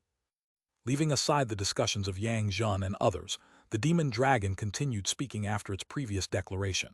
This time, its voice was old and peaceful, carrying a hint of serenity, unlike the previous domineering tone. Within the red blood demon dragon, two consciousnesses were clearly present. Once the old voice faded, the demon dragon's original consciousness quickly regained control, angrily saying, "You little brat from Lingyan Mountain, even when your Master 5 treasures Tathagata sees me, he has to bow. You dare to covet my dragon body, get out of my body now." The dragon shedding period lasts at least a century. You have decades left to slumber, don't fool me, just give up your dragon body willingly. How dare you threaten me, roar. The red blood demon dragon seemed genuinely angered by the old man, with intense flames suddenly rising in its left eye. It roared at the sky, with already flickering thunder now wrapped in black flames, appearing more terrifying than before. Nevertheless, the demon dragon's rage couldn't alter the fact that the golden glow in its left eye was gradually retreating, with the emerald glow inside resurfacing. Moreover, as it continued to roar, the emerald spread grew larger. This was about to be controlled again. The expressions of Yang Zhen and the 15 other fighters became considerably solemn. As the demon dragon's left eye was nearly reverting to entirely emerald. Something unknown occurred, causing it to emit a fierce scream. It was the old man's voice. The expressions of the 15 jerked tight, hearing the pain and disbelief in the old man's voice, their faces immediately filled with trepidation and uncertainty. Chapter 1074, Chapter 377, Five-Headed Monster Face Maitreya, 5 Viscera and 5 Elements Evil-Breaking Method, Great Xia's Eastward March begins. Mo calendar year 132, May 2. The sky was already fully bright. The cold light scattered by the freezing sun illuminated Bashing Town completely. But unlike before dawn, when the air was filled with the sounds of fighting, at this moment there was no sound other than the biting cold wind. The entire town had fallen into a death-like silence. The entire Bashing city seemed to have turned into a ghost town. A scream suddenly pierced the heavens and the earth, breaking the eerie silence. Over the town, the sky was full of azure spiritual light, which had already condensed into the body of a child clad in a yellow robe. However, this child was 300 jang long, essentially a 1,000-fold enlarged eerie giant child. Strange, not merely due to its enormous size. The giant child emitted a blue light all over, appearing ethereal rather than solid, and remarkably, it had 5 heads on its neck. The faces of the 5 heads were basically the same, with skin delicate as that of a newborn infant, paired with long snow-white brows and massive earlobes hanging down. Their expressions were also extraordinarily consistent, all staring with open mouths in a laughing pose, unbelievably eerie. Strangely enough, Though the five faces clearly shared the same expression, the impression they gave was completely different. The face in the center had a pair of glowing green eyes, a smile tinged with madness, and conveyed an extreme sense of anger. The face on the left had golden pupils, seemingly smiling but with deep sorrow in its expression, giving a feeling of immense sadness. The third face further left had bright yellow pupils, lips shining with a black luster, and a smile full of worry, as if pondering something. The fourth face had water blue pupils, with fear in its smile. The fifth face with crimson pupils differed from the other four. It seemed genuinely joyous, yet paired with its exceedingly bizarre visage, the more genuine the smile, the more unsettling it became. The giant child stood in the northern part of Bashing City, and the central head with glowing green pupils was lowering its gaze over the entire Bashing town, opening its massive mouth to inhale violently. With each breath, it drew tens of thousands of azure spiritual light strands from the city. However, following that scream, the giant child's inhaling motion abruptly halted, seemingly sensing some intense agony, its pupils filled with bewilderment and rage. "How dare you? Why is there a Xianyang level coming? It's you're not Xianyang level from the 9 towns." Though above the other four heads of the giant child, the four great masters, Vajra, Hai Ming, Ju Yuan, and Yan Long were all staring above the central head, their pupils quivering, continuously exclaiming in shock. On the top of the central head, a bright silver narrow long blade was inserted in the lower right chest of Master Wusheng. The tip had already pierced out a small half-meter from his back, with billowing black smoke emanating from the ends of the wound. Master Wusheng's expression was the epitome of agony, clearly struck at a vital spot. "You?" Master Wusheng withdrew his consciousness placed on the demon dragon, lowered his gaze upon the black-robed man holding the long blade before him, and the colossal bone shadow silhouette behind the black-robed man. His pupils were full of suspicion and confusion, but he quickly realized that now was not the time for perplexity. His glowing green pupils suddenly condensed, locking eyes with those of the black-robed man. The black-robed man was of course Xia Hong. The instant Master Wusheng's eyes intersected with his own, he sensed something stirring restlessly in his lower abdomen. Daring not to hesitate even a second, his left eye's pupil condensed rapidly, instantaneously shooting out a violent beam directly at Master Wusheng's left eye. Ding! Just how strong the shattering divine light was, Xia Hong was unclear, but until now, whenever he had used it in battle, failing was generally not an option. This time, he believed it wouldn't let him down either. However, he clearly underestimated the situation. Master Wusheng's left eye was indeed momentarily frozen after being hit by the shattering divine light, and the reaction in Xia Hong's liver area vanished too. But it merely amounted to this. The yin-yang mirror of the Dark Realm Kishan Demon Lord, it's heading for Ice Abyss too. Master Wusheng's pupils quickly regained clarity, staring at Xia Hong's left eye, his expression abruptly turning wary. Recognized everywhere he went. It seems the reputation of the yin-yang mirror is genuinely significant. Hearing Master Wusheng's comment and observing his eyes, Xia Hong couldn't help but sigh inwardly. Yet sighs aside, sensing the giant's hands positioning upwards, reaching for him, with the other four great masters simultaneously rushing toward him, he dared not delay and immediately grasped the dragon sparrow saber, launching forward forcefully and colliding with Master Wusheng's body. Bang! The 3 vertical stripes of blood-red holy pattern on Xia Hong's brow had surfaced. Precisely speaking, since the very moment he attacked Master Wusheng suddenly, he had unleashed every available method he could. With brow holy pattern, bone shadow silhouette, solidified fire oil, Mu Dong's remade 10,000 forging-level silver dragon sparrow blade, Yangtze tripod fervently burning within him, even employing the long fist form for striking from midair, along with his own devised rapid lightning spear technique. All 5 great masters present, creating such a terrifying 5-headed mysterious face Maitreya. Once deciding to act, it had to be with complete commitment. The reason he chose to act was precisely because of this 5-headed mysterious face Maitreya. In the last moment before dawn, Xia Hong had infiltrated Bashing City. Realizing all 5 great masters were there, the thought of retreat had indeed crossed his mind. Chapter 1075. Chapter 377. 5-headed monster face Maitreya, 5 viscera and 5 elements exorcism method, Great Xia's Eastern Advance begins Part 2. He was indeed quite confident in his own strength, but not to the point of arrogance, thinking he could take on 5 opponents alone. Moreover, he had no reason to do so. What truly prompted him to act was the move behind the Daju Temple. He saw that with a command from Yanzin, all the soldiers of Daju Temple took out a green pill and swallowed it, then began to chant a scripture called the Rebirth Mantra. Seeing this scene, Xia Hong's heart was already filled with murmurs of doubt. Bashing City had already been breached, and there wasn't much resistance inside. Even if they wanted to annihilate everything, they should have brought out the fire-melting pills, to give the soldiers the ability to fight during the day, not this green pill. What happened next was completely beyond Xia Hong's expectations. After the chanting ended, everyone from Daju Temple suddenly had green spiritual light flying out of their pupils, as if something was being stripped away from within them. Once the spiritual light was extracted completely, everyone dropped dead on the spot. It wasn't just these people in Bashing City. There was also a continuous flow of green spiritual light gathering towards Bashing City from all directions in the north. Seeing this bizarre scene, Xia Hong immediately realized what was happening. This kind of large-scale human life harvesting he'd witnessed personally once before in Mirror Valley, so he wasn't unfamiliar with it. Over the past 6 months, during the attack on the 2 towns, Daju Temple repeatedly demonstrated the power of taking pills and chanting scriptures. Not to mention those they controlled, even people from the other 7 towns were deeply influenced. Under such circumstances, who would suspect that the green pills were actually deadly?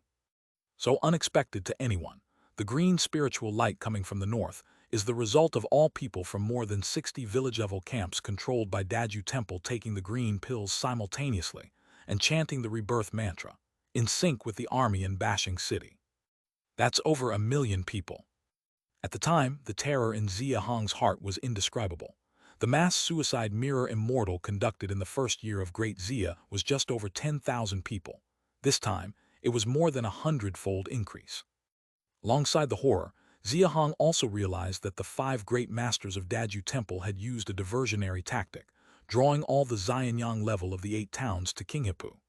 They came to Bashing City themselves, sacrificing all the population they had accumulated over the past 8 years, undoubtedly to do something earth-shattering. As the cold sun fully appeared in the sky and the dawn of the ice abyss broke, the vast green spiritual light gradually gathered.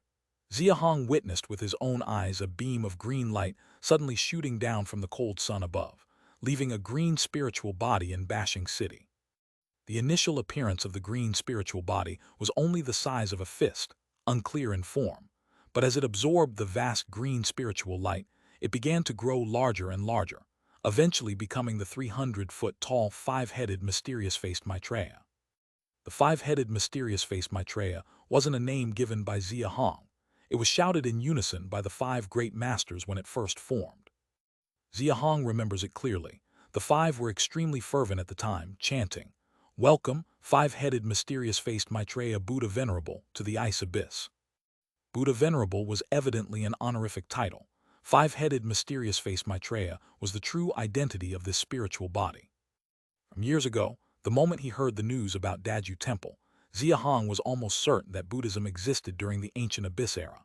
But looking at the series of actions by Daju Temple afterward, even Buddhist disciples have undergone extremely odd transformations, just like all other deceitful monsters originating from the ancient Abyss era. They no longer have any relation to the Buddhism he understood from his past life, which guided people towards kindness. Just the descent of one spiritual body required the sacrifice of over 1 million lives. How could this 5-headed mysterious-faced Maitreya possibly be a benevolent entity? Moreover, it wasn't just over 1 million. Daju Temple began the sacrifice only after entering Bashing City, which means the 1.5 million people within Bashing City were also their target. The subsequent developments were just as Xia Hong expected. As the mysterious-faced Maitreya's spiritual body grew to 300 feet, it seemed to gain some form of consciousness and began inhaling towards the city. Each inhalation could extract tens of thousands of green spiritual lights from the city. The green spiritual lights were indeed the soul bodies. The moment Xia Hong saw the spiritual light, he had already guessed, and he was almost certain that Su Ning had turned out that way because part of his soul body was extracted by Master Wusheng during the probing of the Great Awakening Hall half a year ago. So the mysterious-faced Maitreya's actions were basically sucking the soul bodies of over 1 million people in Bashing City. By now, Xia Hong had roughly figured out the entire plan of Daju Temple and why they were determined to break Bashing City. A 6-year-old child was probably the prerequisite for reviving the five-headed mysterious-faced Maitreya. Presumably, the five great masters had initially satisfied this condition with the scavenging at Qinghepu over the past 7 years. But the emergence of the 9 towns, spies last September made the five great masters aware of the crisis. They realized they had been discovered by the 9 towns, and so the revival of the mysterious-faced Maitreya had to be hastened, leading to the active attacks on the 2 towns in the last 6 months. The revival probably reached a critical moment, only missing a large number of soul bodies. The entire population of more than 60 village-level camps was still insufficient to fully revive the five-headed mysterious-faced Maitreya, so they deliberately slowed down the attack pace, allowing the entire population within Bashing's borders to gather into the city. They arranged the more than 60 village-level camps with the green pills in advance, and then executed all in one go once they breached Bashing City. So at this moment, only the last step remained to fully revive the five-headed mysterious-faced Maitreya. Chapter 1076, Chapter 377, Five-Headed Monster Face Maitreya, 5 Organs and 5 Elements Exorcism Method, Great Xia Advances East Part 3. As long as it absorbs the over 1 million soul bodies in Bashing City, it will be fully resurrected. Realizing this, Xia Hong no longer hesitated for a moment and immediately understood that he had to make a move. This soul-absorbing ability alone was enough to prove that the five-headed mysterious-faced Maitreya was beyond his reach at this stage. If it revived, not only would the 9 towns suffer, but the great Xia would also face disaster. To say it's bad luck is an understatement. The consequences would be far more severe. Having decided to take action, the next step was to find the right opportunity. He could see at a glance that among the 5 great masters, it was the master Wusheng, with glowing green pupils, who was the dominant force. So he hid in the shadows, constantly observing Master Wusheng's state. Coincidentally, it happened at this very moment. Master Wusheng had been cooperating with the spiritual body of the mysterious-faced Maitreya to absorb the souls in the city. But just now, he seemed to be hit by something, and a trace of golden light appeared in his pupils, and his expression suddenly became dazed. Xia Hong, who had been watching Master Wusheng closely, could not miss this opportunity. Having been lurking in the city for a long time, he seized this moment to employ all his means, launching a sudden attack, stabbing with a single strike into the lower right side of Master Wusheng's chest. The thick smoke emerging from the wounds on both the front and back of Master Wusheng's body fully confirmed many of Xia Hong's suspicions, so at this moment, he was no longer as worried as before. Even if pursued simultaneously by the soul body of the mysterious-faced Maitreya and the 4 great masters, he did not let go of Master Wusheng, directly colliding with him, carrying his body and flying away from above the soul of the mysterious-faced Maitreya. "You wretch, let go!" Of the 4 great masters behind him, Yan Long Master was the fastest to catch up with Xia Hong. His eyes cold, he raised the long spear in his hand, conjuring a giant flame dragon, thrusting it directly towards Xia Hong's back. Whoosh! The red long spear instantly evacuated the surrounding airflow, forming a fan-shaped spear edge with a radius of 2 to 3 miles. The spear tip arrived in an instant, pressing against Xia Hong's back, piercing through the skin membrane and into the flesh, stopping as it hit his bone. It stopped just at the bone. Yan Long Master discovered that his long spear could not penetrate any further, and his expression did not change much. He had fought Xia Hong once last year, and was the first to sense and say that Xia Hong was not from the 9 towns. Knowing Xia Hong's strength, he did not continue to try to penetrate the bone. Instead, he suddenly swept leftward fiercely, attempting to drive Xia Hong away to rescue Master Wusheng.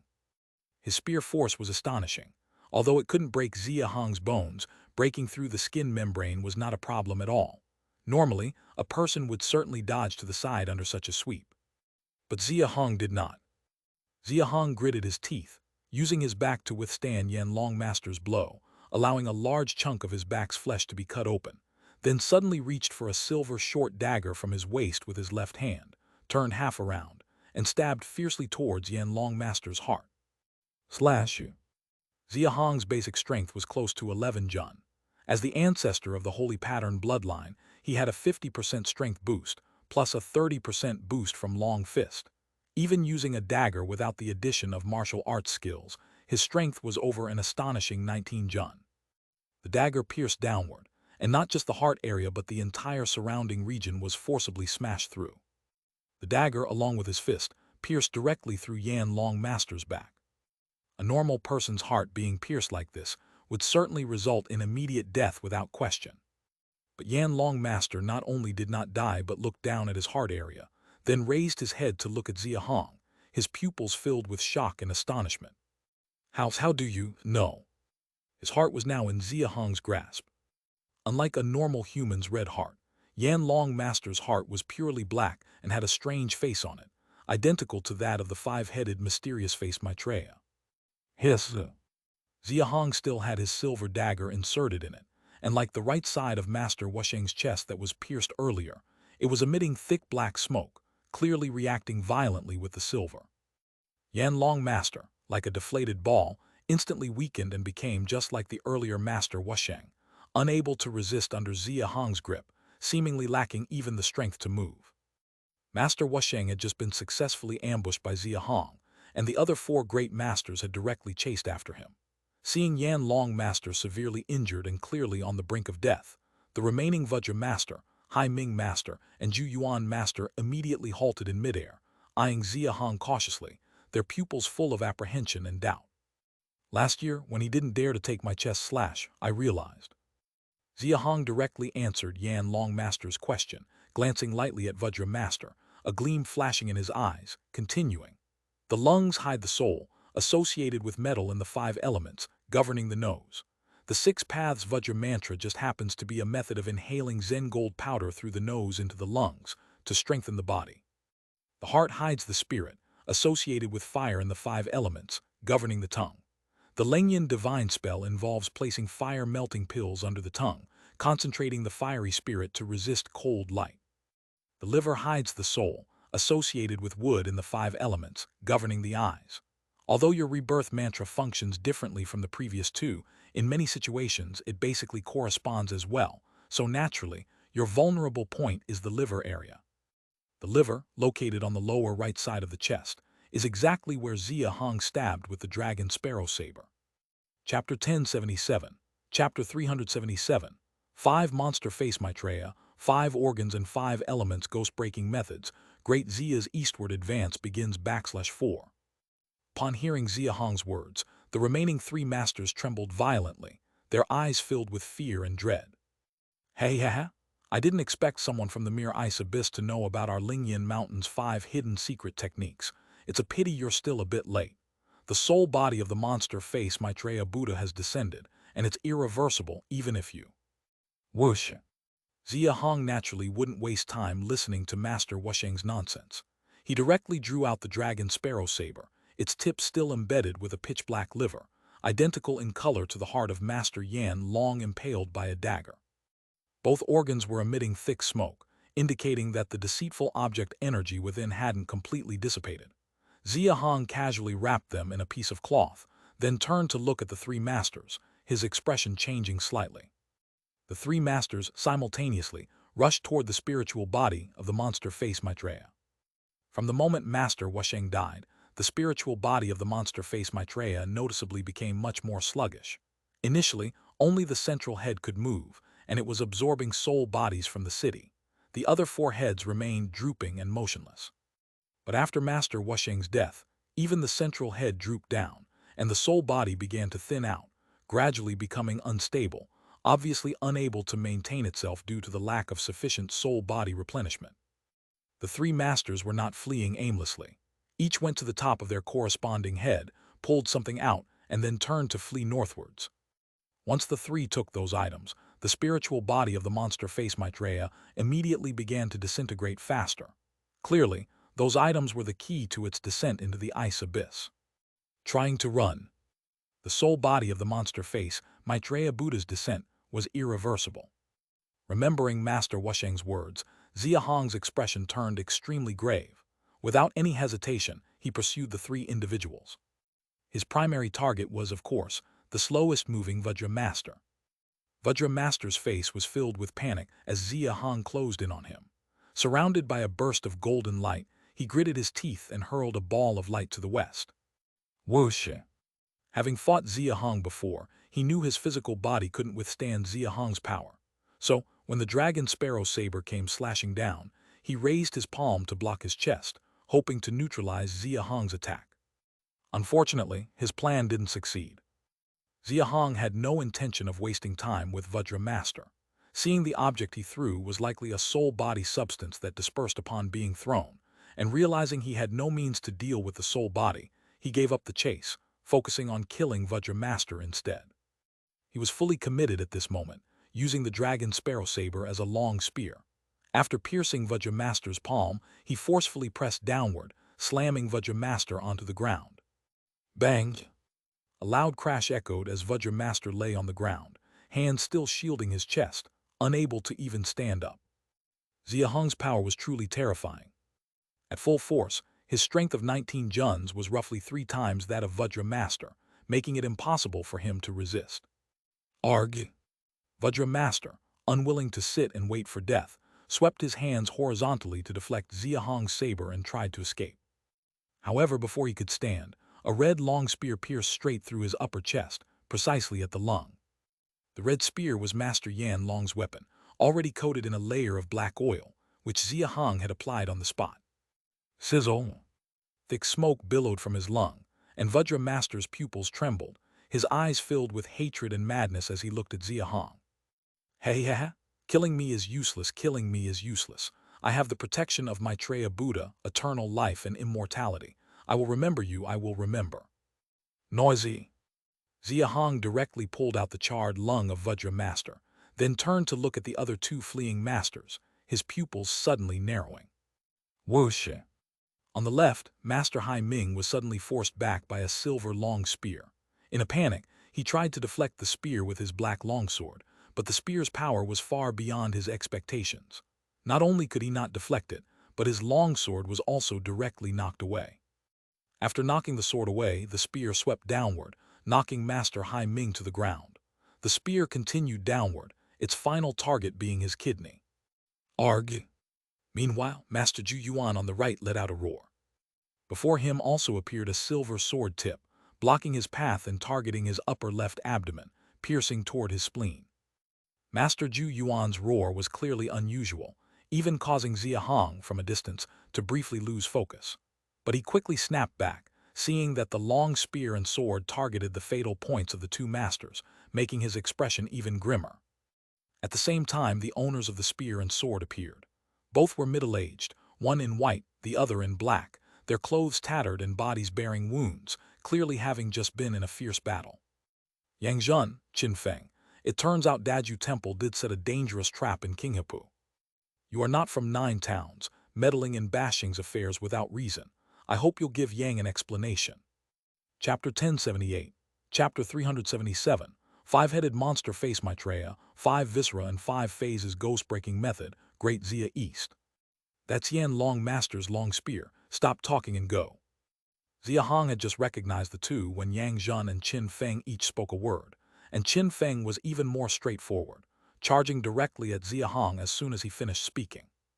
In fact, Xia Hong had already collected the internal organs of the 3 masters, Wu Sheng, Yan Long and Vajra, and the 2 couldn't see them at all. However, Qin Feng judged from the red spear in his hand that he had killed Yan Long Master. Without another word, he attacked Xia Hong, clearly intending to snatch things away. Yang Zhun seized the initiative with words, while Qin Feng attacked directly.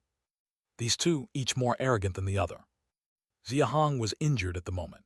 Seeing the 2 charging directly toward him without saying a word, he chuckled coldly in his heart twice. He was about to flee when his brow suddenly furrowed. Whoosh! 2 greenish big sabers suddenly slashed down from above. In a panic, Xia Hong could only raise his spear and dragon sparrow saber to block over his head. Crack! The instant he blocked the sabers, the phantoms of 2 blue-faced fanged ghosts suddenly appeared high above, fiercely biting at Xia Hong's weapons. Buzz! Xia Hong's hands trembled violently. He almost lost grip on the 2 weapons. Sensing the blue-faced ghost still overhead, a trace of anger rose on his face. Staring straight above, he shot a strong light from his left eye toward the golden-robed elder behind the 2 sabers. Whoosh! What is this? Surprise and doubt filled the elder's voice. He reacted swiftly, dodging immediately when he saw the strong light. Though he evaded, the two blue-faced fanged ghosts were pierced by the light and vanished instantly. Simultaneously, the two greenish big sabers in his hands felt the impact of a huge force, throwing him backward for more than 100 meters. Clang! Shangyu and Yang is here. Other Xianyang-level fighters must be coming too. After repelling the elder, Xia Hong immediately raised the dragon sparrow saber and the spear, confronting Yang Zhen and Qin Feng's attacks from both sides. He felt his internal energy surge uncontrollably, and his back wound tore open. His brows twitching, he flew toward the north of Bashing. In that last shot he had already sensed it. Both of them had power beyond 13 marks, with Shangyu and Yang being slightly stronger, having 14 marks. In his peak state, fighting these three would be no problem at all. But not now. He could also feel several Xianyang-level auras quickly approaching. If he stayed here, it'd be easy for him to meet disaster in the gutter. Trying to run. Qin Feng and Yang Zhen immediately recognized Xia Hong's intention and tried to stop him, but Xia Hong moved faster than they could have imagined. Not only did he fly to the north of Bashing City in a flash, but he also saved someone from the ground. It's Xiang Fuhai. Why is he saving Xiang Fuhai? There's something fishy here. We can't help it. He's too fast, faster than both of us. Yang Zhen and Qin Feng flew into the air, their expressions becoming heavy as they watched Xia Hong escape into the distance. Yan Long Master must have been killed by that guy just now, but what about Vajra and Wu Sheng? Shangyu and Yang, who failed to ambush Xia Hong, had an extremely grim expression. Noticing Yang Zhen and Qin Feng holding black organs, his anger flared, and he rushed into the Bashing City below to inquire about the situation. Yang Zhen and Qin Feng hurriedly followed him, entering the city together. The people of Bashing City weren't all dead. Many at the cold resistance level had witnessed what happened just now, so when the three questioned them, they quickly understood the situation. Five-headed mysterious-faced Maitreya. Indeed, the Daju Temple deliberately lured us to Qinghepu. They were after the over 1 million people in Bashing City. The villages along the way were all filled with dead bodies, all orchestrated by the Daju Temple.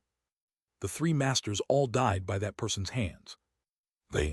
As the situation unfolded, the faces of Yang Zhen, Qin Feng and Shangyu and Yang grew increasingly grim. Especially Shangyu and Yang, who gained nothing this trip. When he learned all three masters died by that person's hand, his face darkened instantly. Someone single-handedly killed three great masters, this person's power. Xianyang level outside the 9 towns even went out of their way to rescue Xiang Fuhai. Yang Zhen and Qin Feng exchanged a brief glance, each seeing the gravity and worry in the other's eyes. No matter how unwilling Shangyu and Yang was, he could only accept gaining nothing from this trip. Remembering something, he turned to Yang and Qin with a sinister voice. The Xiang family is gone, and the neighboring Jiangxia town has long lost its spirit. They likely wouldn't dare make any moves. The vast land of Bashing, the three of us should have a discussion about it. Yang Zhen and Qin Feng's spirits lifted slightly at his words. As the three were about to discuss, 12 figures suddenly flew in from the north of Bashing. They were the Xianyang-level fighters who got trapped with them in Qinghepu. Brother Yang, Brother Qin, Mr. Shangyuan, the three of us, Chen, here to help, achieved little and are truly ashamed. Seeing the situation in Bashing City, 3 middle-aged men among the 12 stood forward. The leading man bowed to Yang Zhen and the others, speaking apologetically. Yang Zhen and the others, slightly flustered, returned the bow. Brother Chen, Brother Huang, Brother Li, coming all this way, just to help us eliminate the deceitful monster, how could we blame you? Earlier in Qinghepu, without your assistance, the demon dragon wouldn't have been so easily dealt with. Chapter 1079, Chapter 377, 5 Monster Face Maitreya, 5 Organs and 5 Elements Demon-Breaking Arts, Great Xia's Eastward Campaign begins /6. Brother Chen's noble spirit, I will remember deeply. Rest assured, the conditions Great Xia previously promised you will not be lacking. Shangyu and Yang will surely visit Chen Kang in the future to express gratitude to Lord Landgrave. You are welcome to rest in Jinshan City for a few days, so I can fulfill my duty as a host. The 3 individuals from Chen Kang, bearing the surname Chen, seemed pleased by Yang Zhen's words. However, they were aware that their impact was limited, so they remained silent for a moment before the middle-aged man among them spoke. There's no need for courtesy. Resting for a few days is impossible. We must return to Chen Kang and report the news about the demon dragon to Lord Landgrave. As for the conditions previously agreed upon by the 3 towns, you can bring them next time you come to Chen Kang for business. We shall take our leave now. This, very well, then we bid you farewell, brother Chen. Farewell to you 3. Seeing Yang Zhen, Qin Feng, and Shang Yuan Yang's respectful demeanor toward the 3 from Chen Kang, the remaining 9 Xianyang level locals from Mo dared not be slow, and they also bowed to bid them goodbye. After the Chen Kang trio had departed, the 12 began formally discussing the division of Bashing's territories. Within moments, they were arguing above Bashing City. This negotiation was clearly not going to proceed smoothly. Are you hurt? North of Bashing, 30 kilometers in the sky, Xia Hong held his wife Li Xuanling with his left hand while carrying a long spear with his right, the tip supporting the unconscious Xia Hong, and sped toward Hongyuan. It's nothing. Those 12 Xianyang levels were likely from Qinghipu and were close to discovering me. What a narrow escape. Though Xia Hong claimed he was fine, Li Xuanling still tore her white sleeve to bandage him midair. Seeing the large piece of flesh on Xia Hong's back brutally gouged out, with bones visible, Li Xuanling's face was full of distress. She had set out from Beiping village before dawn, arriving at Bashing City, but since she didn't know Xia Hong's exact location, she could only observe from a distance. She witnessed Xia Hong's surprise attack on Master Wusheng and his successive slayings of 2 great masters until Yang Zhen and others combined forces against him. Realizing Xia Hong would choose to flee, she left Bashing City first. Having seen the battle with the 3 great masters and Yang Zhen's capability, she knew staying put would not help Xia Hong but become a hindrance. Xia Hong soon caught up to her, first taking her to hide in the snow forest, avoiding the Xianyang levels rushing from the north, then heading again toward Hongyuan. How long until dark? Li Xuanling promptly replied to Xia Hong's question. About an hour and a half. The 5 great masters are dead, Daju Temple is gone. Once back, Xia Chuan can be informed to advance east with the Cloud Dragon army. Xia Hong's slaying of the 3 great masters and the appearance of Yang Zhen and others took less than half an hour in total, not much time. Li Xuanling clearly knew Xia Hong's next plan and directly mentioned advancing east with the Cloud Dragon army. Hearing this, Xia Hong was slightly invigorated and nodded. An hour and a half from Qinghipu to Hongyuan, roughly 50 kilometers in total. Daytime marching won't affect the Cloud Dragon army, and an hour and a half should suffice to take Hongyuan before dark. Since the 6th year of Great Xia, the Cloud Dragon army focused on improving normal snowfield marching speed, achieving 15 kilometers per hour last year. Now, with everyone at the cold resistance level, the overall speed has increased 3 to 4 times. 50 kilometers would take at most an hour. Is your only plan to seize Hongyuan? Li Xuanling was slightly surprised upon hearing Xia Hong's plan. With Daju Temple gone, too much territory was now vacant. Besides Hongyuan within Jiangxia, Peak Mountain, Longzhou, and Xiang's 3 camps along with 30 village-level camps nearby, and Bashing Zhouyang, Qing Valley, Juk, and Baisong's 4 camps surrounded by 39 village-level camps are all empty now. Bashing City itself is vacant. Moreover, Lord of Bashing, Xiang Fuhai is now carried by Xia Hong on the tip of his spear. Clearly, Xia Hong only intends to seize 50 kilometers north of Xing River and the Hongyuan camp, leaving Li Xuanling puzzled. Xia Hong slightly shook his head and eyes glinted sharply. Don't rush things. Daju Temple has just fallen. If we show strong eastward intentions, the 8 towns might mistake us for the 2nd Daju Temple. Besides, the territories Daju Temple left behind are deserted. Occupying them now serves little purpose. Better to let the 8 towns waste effort fighting for it. He paused, glanced at Xiang Fuhai behind, his expression flickering. Just Bashing town alone is enough for them to fight head-to-head. We'll hold Hongyuan and watch the show. Li Xuanling, intelligent as she was, understood Xia Hong's intention quickly. After some thought, admiration showed in her eyes toward her husband. If Yuan Dao can successfully keep Mayan town, then counting Jiangxia, we have 2 friends in 9 towns. If Xiang Fuhai can be saved, he counts 2. No matter the northern 3 towns' actions, Great Xia is firmly seen by 9 towns. Future plans will be easier. 9 towns had many fractures caused by Daju Temple's chaos, but with 2 staunch allies for Great Xia makes town alliances fear-free. Securing ground is the first step. Further expansion and conquest follow. Given Great Xia's development pace, Xia Hong expressed no doubt regarding future expansions. Five-headed mysterious-faced Maitreya, Lingyan Mountain, Dark Realm, Kishan Demon Lord. This world is far larger than I imagined. Those powerful entities, abilities are more terrifying than anticipated. It must proceed step by step. Chapter 1080. Chapter 378. Astonishing news, strategic deployment, excitement and encounters, the importance of acting first. The 8th year of Great Xia, April 28. Just after the first hour of daylight, Xia Hong, along with Li Xuanling, carried Xiang Fuhai back to Lower River Village. Greetings, Lord. Lord, are you injured? Greetings, Lord.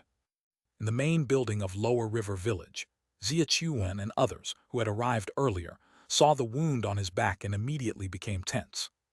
It's nothing. While gesturing with his hand, Xia Hong took the main seat without delay and quickly turned to give direct orders to the crowd. Xia Chuan, notify the Cloud Dragon Army to set out eastward immediately and occupy Hongyuan camp as swiftly as possible. Drive away anyone who comes. Also, send someone back to Huayuan at once to have the 7 armies there prepare quickly and head to Hongyuan to join the Cloud Dragon Army after night falls. Yes, my lord. Shiping, there should be few survivors left in the 3 villages of Qinghepu and the 2 villages of Jinbai Dragon Valley. Draw people from Huayuan to take over these places, gather the remaining survivors, and handle the subsequent arrangements. Yes, my lord. Yuan Cheng, Yue Feng, Luo Yuan, your main forces haven't arrived yet, but head off with the Cloud Dragon Army to assist at Hongyuan. Yes, my lord. Upon hearing Xia Hong's deployments, the crowd in the hall was instantly exhilarated. They had just returned from Bashing City, and despite Xia Hong's significant injury, the fact that he returned with Xiang Fuhai, using that fiery red spear which they recognized belonged to Yan Long Master, was telling. Connecting the dots with his 3 orders, it was clear to everyone. Daju Temple must be gone. This meant that Great Xia's eastward path had officially begun. Commander, I will lead the troops out immediately. Liu Yuan, the vice-commander of the Cloud Dragon Army, standing in the hall, directly sought permission from Xia Chuan after hearing Xia Hong's command. Xia Chuan nodded in agreement, waiting until Yuan Cheng and the others had all left, before turning back to Xia Hong to relay everything he had heard upon returning to Lower River Village. The focus, of course, was on the demon dragon at Chilong Lake, and the words exchanged during the battle between the Xianyang-level group of 8 towns and the demon dragon. While Xia Hong had anticipated Daju Temple leaving some cards behind in Qinghepu, the news of 1,000 Jianglong red-blood demon dragons slumbering beneath Chilong Lake still shocked him greatly. Even the dragon body controlled by Daju Temple can wield such power. Xia Chuan nodded, not looking much more at ease than Xia Hong when he heard Wang Yuan's account after returning to Lower River Village.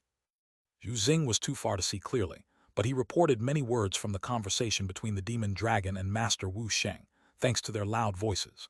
The dragon is currently in the dragon shedding period, and the one controlling it stated that this period lasts a minimum of 100 years.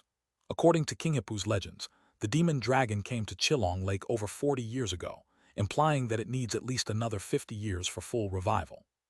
Dragon shedding period. While not fully understanding the term, one could infer from the words that it meant something akin to evolutionary transformation. Given that the dragon body could already exhibit such power while dormant and controlled, its fully awakened strength would be exceedingly terrifying. Zhu Xing said that in the end, the thunder dissipated, and 15 of the 8 towns fled, with the demon dragon retreating back into Chilong Lake. Xia Hong, initially in a decent mood after returning from Bashing, found his spirits weighed down considerably upon hearing this. The entire Qinghepu was now essentially under Great Xia's domain, including Chilong Lake, and discovering such a massive ticking time bomb within was a heavy burden on his mind. We can only hope the claims of Daju Temple hold true. If it indeed takes more than 50 years to awaken, then we needn't worry too much for now. Upon hearing Xia Chuan's words, Xia Hong furrowed his brows but ultimately nodded in reluctant agreement. Big brother, how is the situation in Bashing City? Xia Chuan finally couldn't resist asking about Bashing's specific circumstances. Hearing his question, Xia Hong temporarily set aside the worries brought by the demon dragon, and from his bosom he took out a small cloth bag. Slowly unveiling the bag, he revealed a heart, liver, and lungs, which had returned to their normal blood-red color. Seeing the three organs still pulsating eerily, Xia Chuan's face showed a hint of horror, and he looked at Xia Hong in shock, asking, "What is this?" The powers of the three masters Yan Long, Wu Sheng, and Vajra originate from these three organs. If I'm not mistaken, over the years, Daju Temple collected the organs of 6-year-old children, likely with the intent of this ghastly purpose, though I'm not sure of the exact method. But it must be extremely bloodthirsty. Xia Chuan immediately understood, his eyes gleaming as he gazed at the sinister organs. It's a pity we only killed 3 of them.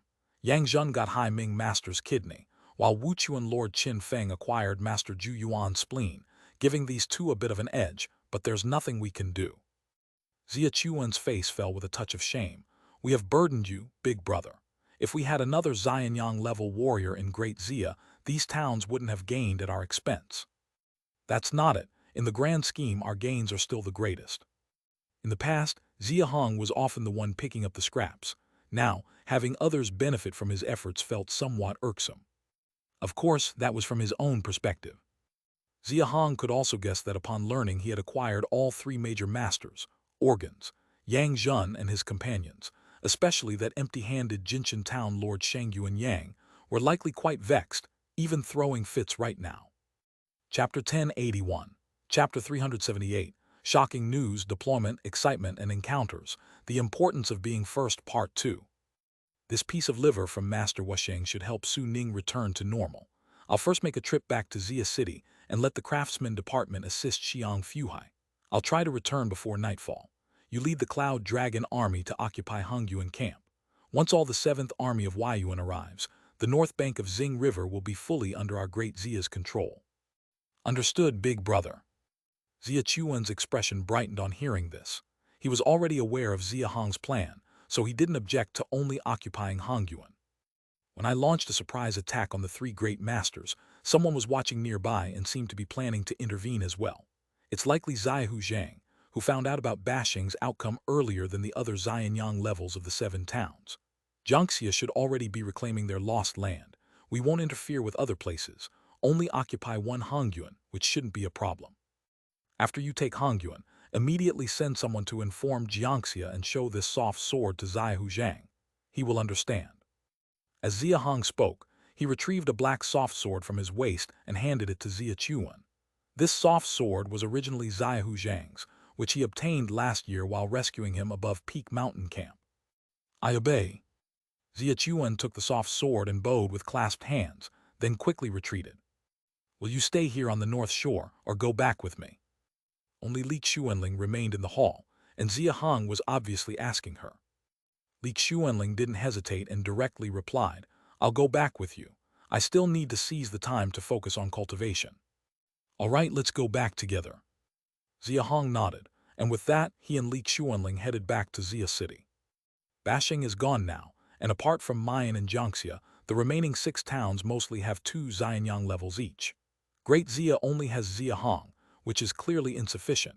Currently, the one in all of Great Xia most likely to break through first is Li Xuanling, and it's natural she feels some urgency. Mo Calendar, year 132, May 2, dusk. 15 kilometers north of Hongyuan, in the snow forest, a small, heavily armed military force of over 300 is rapidly advancing south under the cold light. From the soldiers, slightly heavy breathing, it is clear they've been traveling for quite a while. Heh, we can take Hongyuan without shedding a drop of blood. This time, Chui Mountain has scored a big win. Hongyuan isn't much. It's mainly the over 200 kilometers of the north bank of the Heng River west of Hongyuan, and even further west, a large territory. That's our biggest gain. Yeah, Daju Temple is gone, and this time we can not only swallow the entire Qinghipu, but also take the lands west of it. Key is, we get such a big chunk of land, and not a single one of us lost our lives. With Bashing wiped out and Jiangxia retreating to the town, we've truly struck it lucky this time at Chui Mountain. Duan Chang, commanding at the front of the troops, couldn't help but feel a surge of excitement as he listened to the discussions around him. He is the deputy army chief of Chui Mountain Town, responsible for the Jiangyan camp in the south. An hour ago, Town Chief Mu Long sent someone to notify him at Jiangyan camp to immediately head out with troops and occupy Hongyuan, Peak Mountain, Longzhou, and Ziyang camps to the south. Upon receiving the message, he immediately realized the battles at Bashing Town and Daju Temple had been concluded. As expected, the messenger informed him that Bashing Town had been destroyed and all 5 great masters were dead. Daju Temple was also gone. Knowing the value of time, Duan Chang dared not delay. During the day, the defensive army couldn't mobilize entirely, so he simply drew out all cold resistance levels from his 2,000 defensive army and departed first, allowing the remaining 1,600 to leave after nightfall. Even if Jiangxia knows the outcome at Bashing City, they can't react that quickly. They'll have to reach Xian Camp first, then Longzhu Peak Mountain, and finally Hongyuan. As long as I'm fast enough, I can occupy 2 to 3 camps before them. Also, Jiangxia has been severely weakened recently, with their defensive army nearly obliterated. They probably can't gather any decent troops. As long as we can seize these camps, once the follow-up defensive army arrives, these places will all belong to us at Chui Mountain. The more Duan Chang thought about it, the more excited he became. He couldn't help but turn back to his troops and quietly urged them, "Speed up, we have less than 10 kilometers to go." "Yes, sir. First take Hongyuan, then capture Peak Mountain, Longzhu and Xiang." "That's nothing. Jiangxia is holding on with just Xiahu Zhang. Once Lord and Town Chief return, I think we might even take Binjiang too, keeping Jiangxia forever trapped in their town. Wouldn't that be delightful?" "Ha, you're quite scheming." The more they talked, the more exhilarated they became, and they moved faster and faster. As soon as night fell, they reached the northern edge of Hongyuan Camp. But as soon as they spotted Hongyuan Camp from a kilometer away, Duan Chang and the others froze. "There's firelight, what's going on? Weren't all people within Daju Temple's territory supposed to be dead?" Many of the barracks within Hongyuan Camp were ablaze, and in front of the main tent was a giant bonfire more than a dozen meters high. Though they were still quite a distance away, they could vaguely see several figures moving about inside. This clearly indicated it had been occupied first. Could Jiangxia have responded this quickly? Duan Chang's expression instantly turned grim. The order from Town Chief Mu Long was to occupy Hongyuan, Peak Mountain, Longzhu and Xiang camps. If there was trouble with the first Hongyuan camp, what about the remaining 3? Chapter 1082. Chapter 378. Shocking news, deployment, excitement, and encounter. The importance of seizing the initiative 3. The others stay put, Zichu and Duansu. You two come with me to check out the situation.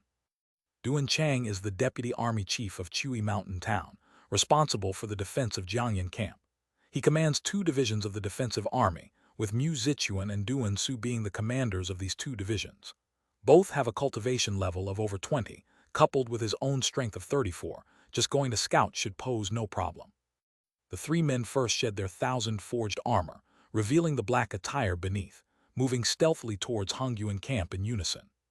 When they were over 300 meters away from the camp, they could basically see the situation inside, but once they saw clearly, their expressions froze in shock. Golden armor. Does Jiangxia have such armor? Neither Jiangxia nor Bashing have it, only a bit more than 100 people. Can't see through it, get closer, check their cultivation level. It was completely nightfall. They could only see the golden armor, unable to discern the cultivation levels of the soldiers. Duan Chang whispered to keep moving closer, swiftly reaching the boundary limit of 300 meters. The trio was of peak cold resistance cultivation, and 300 meters was essentially the extent of their sensing range. So upon entering that limit, they immediately discerned the cultivation of the more than 100 golden armored soldiers. Upon realizing it, the trio's pupils instantly contracted sharply. Cold resistance level. Alright, cold resistance level. Something's wrong, retreat quickly.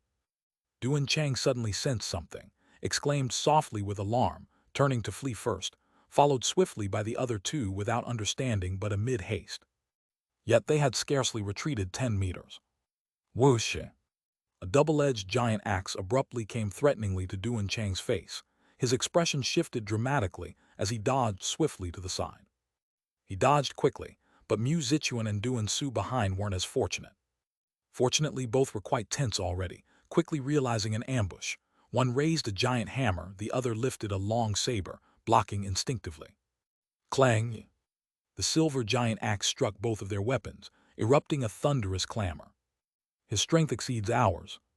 The instant they received the giant axe, their expressions transformed drastically. both recoiling several meters back to the camp's scouting position. "Who goes there?" Duan Chang pulled out a big saber, coming beside Duan Su and Mu Zichuan. The three stared ahead, expressions fraught with tension. A sturdy young man over 2 meters tall, clad in pale golden armor, wielding a double-edged giant axe, stood where they had just been, smirking coldly at them. "Such sneaky spying upon our Great Xia military camp. You've crossed the line." Great Xia. Upon hearing Great Xia abruptly, Duan Chang and his cohorts were filled with confusion and bewilderment. No need for idle talk, their Chewy Mountain-s capture them first.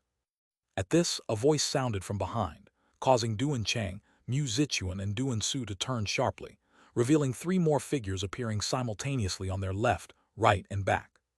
The one on the left matched the stature of the previous axe-wielding youth, over 2 meters tall, similarly clad in golden armor, with a composed face, holding a noticeably non-standard long, slim saber. The one on the right was slightly shorter, appearing older than the first two but likely not over 40, wielding an oddly shaped saber about a meter long. 24 cultivation level, both left and right over 20 levels too, and the one behind is unfathomable. Great Xia, where did they emerge from? Duan Chang assessed Yuan Cheng and the others surreptitiously, discerning their strengths before showing grave concern, focusing intently on the lone white-robed youth behind them who was without armor, instinctively feeling immense apprehension. Despite possessing merely intermediate battle body talent, Duan Chang had enhanced his strength to 32 cultivation levels over years, proving formidable across 9 towns, yet the white-robed youth behind was totally elusive to him. This could only signify superior strength on the adversary's part. They identified us as Chewy Mountains and spoke of capture. Duan Chang eyed the white-robed youth's garb, evidently not standard 9-town attire, along with the golden armor of the other 3, his mind racing with countless possibilities. But the limited information he held offered little for analysis. Whoosh, whoosh, whoosh. Suddenly, hundreds of silver arrows shot forth from all around, causing the 3 to frantically wield their weapons to deflect, their expressions shifting markedly. They're all cold resistance level, split up and flee. Immediately after the barrage, Duan Chang discerned all the soldiers firing at them were of cold resistance level, realizing resistance was futile, promptly ordering Duan Su and Mu Zichuan to escape separately. His cultivation was the highest and his speed the fastest, thus after speaking, he darted north decisively, while Duan Su and Mu Zichuan broke through to the sides in opposite directions. "So you've come, why flee now, stay?" Whoosh! Yuan Cheng felt disgraced earlier for failing his initial ambush against 9 towns' cold resistance levels. Seeing Duan Cheng dare to flee towards him, he roared indignantly, sweeping his giant axe horizontally to thwart him. "You think you can stop me? Dream on." With the axe sweeping forth, Duan Cheng revealed chilling intent, charging forward back firm against the axe's handle, sending it recoiling to lift his saber against Yuan Cheng's head furiously. Yuan Cheng's brows furrowed in consternation. Usually, he'd avoid confronting such direct impact, but noted the 2 trailing transparent silk threads flying his way. Bracing himself fiercely, sidestepped, raised the axe onto his shoulder. Clang! The giant axe clashed with the big saber. Being silver-made 10,000 forged weapons, they naturally withstood without breaking, but Duan Chang's robust 32 cultivation strength forced Yuan Cheng half-kneeling, axe handle slamming onto his right shoulder with a resounding snap. Logically succeeding in the strike, Duan Chang should have retreated immediately. However, not only did he fail to escape, but his saber was unmovable as well. "Attempting to flee from me, in your dreams." Yuan Cheng raised his head swiftly, his brow sporting a bloody vertical pattern. Amplified by Duan Chang's downward saber momentum, he maneuvered the axe blade downward, trapping Duan Chang's saber. Though his basic strength was merely 24 level, the threefold enhancement from Great Xia sacred pattern pushed him over 30 level. This still wasn't accounting for the long fist form. Yuan Cheng's bellow erupted, body twisting downward forcibly, the giant axe's force enwinding the big saber, nearly flipping Duan Cheng entirely. "Damn it!" Duan Cheng eyed his cold moon saber, flashing with unwillingness.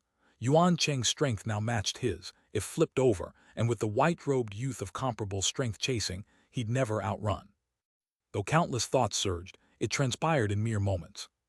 Duan Cheng, being Chewy Mountain's deputy army chief, was hardly inept, Perceiving this was his final escape chance, he relinquished all attachment, immediately abandoning his weapon, springing from the ground northward at speed. Phew!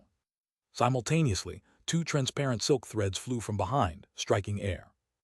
"I've failed in my task, plea for punishment, Minister." Yuan Cheng's expression soured observing Duan Chang's getaway, and with Xia Chuan approaching, he bowed instantly, begging forgiveness. No matter, his strength is formidable, difficult to retain regardless, capturing two suffices. Xia Chuan waved dismissively, turning to watch the other sides, where hundreds of Cloud Dragon army soldiers enveloped Duan Su and Mu Zichuan entirely, struggling futilely against Luo Yuan and Yue Feng, revealing a hint of smile upon his face. So Chui Mountain Town acted first, fortunate our timely control of Hongyuan, otherwise they'd have seized advantage, spelling trouble. Chapter 1083. Chapter 378. Mayan Upheaval, Murong Yan's Ambition, Human's Great Victory. Mo calendar year 132, May 2nd. Xia Chuan caught two cold resistance-level individuals from Chui Mountain to the north of the Hongyuan camp. It happened shortly after nightfall. And almost at the same time, he took action to capture people. Dramatic change was also occurring in the Mayan city to the north. "The Lord is young and ignorant, bewitched by a witch. If this continues, my Mayan city will change its surname to Shangyuan. Brothers, charge in with me." Murong Ping, storming the Lord's hall, this is rebellion. The lady is the Lord's lawfully wedded wife. Daring to lay hands on her is a heinous offense. The former Lord's body is not yet cold. How dare you be so audacious? What nonsense about the Lord, lady. She is a witch sent by Jinshan Town to wreak havoc in my Mayan city. In 3 years, what has she done to the town? If she continues to act recklessly like this, Mayan Town will face its downfall. Charge into the main hall and seize the witch. Charge into the main hall and seize the witch. Outside the Lord's hall in Mayan city, more than 10,000 soldiers, armed and ready, were facing off in 2 camps. The numbers on the sides standing near the hall were fewer, only slightly over 5,000, while those standing opposite the hall, glaring angrily, numbered over 8,000. Murong Chui's 3 sons, Murong Ping, Murong Yan and Murong En, stood at the forefront of over 8,000 men, and it was those 3 who had shouted at the hall just now. After Murong Yan uttered the final 6 words, Mayan Town's downfall is imminent. The 8,000 people behind him instantly charged with excitement, raising their weapons and roaring at the Lord's hall, demanding to seize the witch Shangyuan Hong. On the other hand, the 5,000 standing at the entrance of the hall also drew their weapons, posturing to defend the hall to the death, yet a portion of them showed flickering expressions and uncertain gazes, obviously lacking some confidence. Clearly, not only in numbers but in morale as well, they were complete losers compared to the opposing side. Silence. Suddenly, an angry shout rang out from the high platform above the hall, causing the cursing voices in front of the hall to abruptly stop, and everyone looked up toward the platform, their gazes slightly stiffening upon seeing who stood there. On the platform stood a young man and woman, both appearing to be under 30. The man wore a crown made of pure silver, dressed in the symbolic crimson attire of Mayan Town, intricately woven with silver threads at the chest, sleeves, collar, and various places, emanating an extravagantly noble aura. The woman's outfit was no less lavish, her head adorned entirely with silver accessories, and she too wore a grand, red palace attire interwoven with multiple silver threads. It was evident from the eyes of the people below that this young man and woman were Murong Yan, the lord of Mayan Town, and his wife Shangyuan Hong. Murong Yan gazed at the 8,000 individuals below with a particularly grim expression, especially when his gaze settled on the trio of uncles Murong Ping. His eyes flashed with intense killing intent. Unlike him, Shangyuan Hong glanced down with utter disdain. Even though she could see that Murong Ping's side had far more people, she did not reveal the slightest hint of panic and instead sneered repeatedly. "Murong Ping, I have tolerated your insolence as an uncle out of respect, yet you've become increasingly arrogant. Now, you dare to lead so many to storm the Lord's hall, such treasonous behavior, what is your punishment?" Murong Yan, though young, assumed his lordly demeanor at that moment, directly accusing Murong Ping with considerable authority, especially the last angry shout which deliberately increased in volume, slightly stiffening the expressions of over 5,000 guarding the hall, instantly boosting their morale remarkably. This is the effect of rightful authority. No matter what, Murong Yan remains the lord of Mayan Town. Among these 5,000, though over 1,000 cold resistance level individuals came from Jinshan Town, the remaining 3,000 are all from Mayan Town. They are truly loyal to Lord Murong-Yan. Brother, no need to waste words with this kid. Jinshan Town has sent over 1,300 cold resistance level individuals, including those loyal to our faction, barely totaling 2,400. The rest are all earth-digging realm limit cultivation. Just charge up directly. Hot-tempered Murong-Yan openly requested battle from his elder brother Murong-Ping. No rush, hold your impatience, wait for a moment. Murong-Ping certainly knew that what his second brother said was correct. Before taking action, they had a clear understanding of how many people Murong-Yan had under him.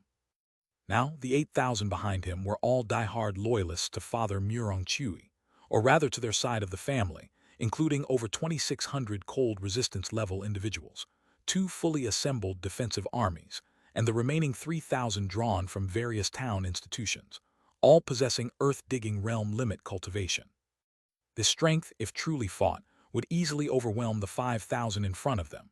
The opposition could at best depend on their larger number of cold resistance level individuals to resist for a while, but it is absolutely impossible for them to win. Yet despite this, Murong-Ping did not agree to the second brother's request for battle, but instead signaled him to calm down and wait for a moment. Second brother, don't be hasty. Father should soon send someone back with news. Let's confirm the situation at human camp first. The youngest, Murong-En, who had a notably steady character, quickly consoled beside his agitated second brother. Though hot-tempered, Murong-Yan was not foolish. Upon hearing his third brother's words and remembering something, his expression promptly calmed down. Murong-Ping did not respond to Murong-Yan's accusation, nor did he allow the crowd to continue storming the Lord's Hall, merely standing there dryly before the hall. Chapter 1084, Chapter 378, Mayan's Power Shift, Murong-Yan's Ambition, Yumen's Decisive Victory, Part 2. The two sides stood in confrontation. Neither side continued to speak, and the scene fell into silence. On the high platform, after a few curses, Murong-Yan looked at the mighty force on Murong-Ping's side, showing deep concern in his eyes, and finally turned to his wife Xia Hong and asked in a low voice, "Honger, do you think your grandfather and father-in-law will really come to save us?" And Xia Hong looked at the people below. Her face was full of disdain, but when she turned to look at her husband Murong-Yan, her eyes still carried deep affection. Seeing her husband's apparent fear, she immediately comforted him with a gentle expression. "Husband, relax. Haven't you noticed Murong-Chui did not appear today? He is surely held back by my grandfather. No matter how fierce Murong-Ping and his men may seem now, they wouldn't dare make a move against us." Saying this, Xia Hong paused for a moment, noticing her husband's expression still hadn't calmed down. She hesitated for a moment before continuing. "Husband, Honger won't hide it from you. My father is currently leading troops to attack Yumen camp. As soon as he captures Yumen, he will continue to advance toward the town city. By then, the army, together with my grandfather's pressure, will force Murong-Chui to surrender to Jin Mountain." Upon hearing this, Murong-Yan's expression instantly froze. Murong Town's territory among the 9 towns isn't large, consisting of 41 village-level camps and 4 camps: Yumen, Fushan, Yunzhou, and Qingyang. The northernmost Qingyang camp was seized by Wuchuan Town 3 years ago, so now only Yumen, Fushan, and Yunzhou camps remain, along with 30 village-level camps surrounding them. Yunzhou camp is south of the town city, bordering Yonk Town. Fushan camp is northeast, bordering Wuchuan Town, while Yumen not only borders Jinshan Town but is the nearest to the town city, less than 50 kilometers away. His wife's words were clear. Her father Shang Yuan-Ning, after capturing Yumen camp, would immediately advance with his troops towards the town city. Murong-Yan, no matter how foolish, could guess Jinshan Town's intentions now. Seeing her husband's rigid expression, Shang Yuan-Hong knew what he was thinking and quickly soothed him with a gentle voice. "Honger knows you have great ambitions, always wanting to restore Mayan's power. Grandpa once told me, as long as Murong-Chui surrenders to Jinshan Town, Mayan Town can maintain its status quo, and no one can shake your position as lord. Once Murong-Chui and his rebellious followers are eliminated, with Jinshan Town as a support, you can unite the people's hearts in the town city while cultivating diligently, reaching Xianyang level early on. Restoring Mayan's prestige will come naturally." Upon hearing his wife's words, Murong-Yan's expression slightly eased, gratefully saying, "Honger, I owe it all to you. Otherwise, I truly wouldn't know how to continue. Grandpa passed away 4 years ago. Many who were once loyal to him have now sided with that scoundrel Murong Chui. If it weren't for you and father-in-law's support, I, as lord, would have been done in by Murong Chui long ago." After saying this, he paused, his expression slightly solemn, continuing, "Don't worry, Honger. As long as I can firmly hold my position as lord, mine will always look up to Jinshan Town. Once I reach Xianyang level, the Murong and Shangyuan families will forever be joined by kinship, being a family from now on. As soon as our child is born, I will immediately establish him as young lord." Shangyuan Hong's eyes showed a gentle light, gently stroking her belly, completely unaware of the shadow deep in Murong Yan's eyes after he finished speaking. No wonder Murong Chui transferred all defensive army from Fushan and Yunzhou camps to Yumen camp last month. He must have known your father was going to attack Yumen. Murong Yan also realized it now. Murong Ping, leading more than 8,000 people, charged the Lord's Hall, yet Murong Chui hadn't shown up. He must be in Yumen camp now, attempting to fend off Jinshan Town's army.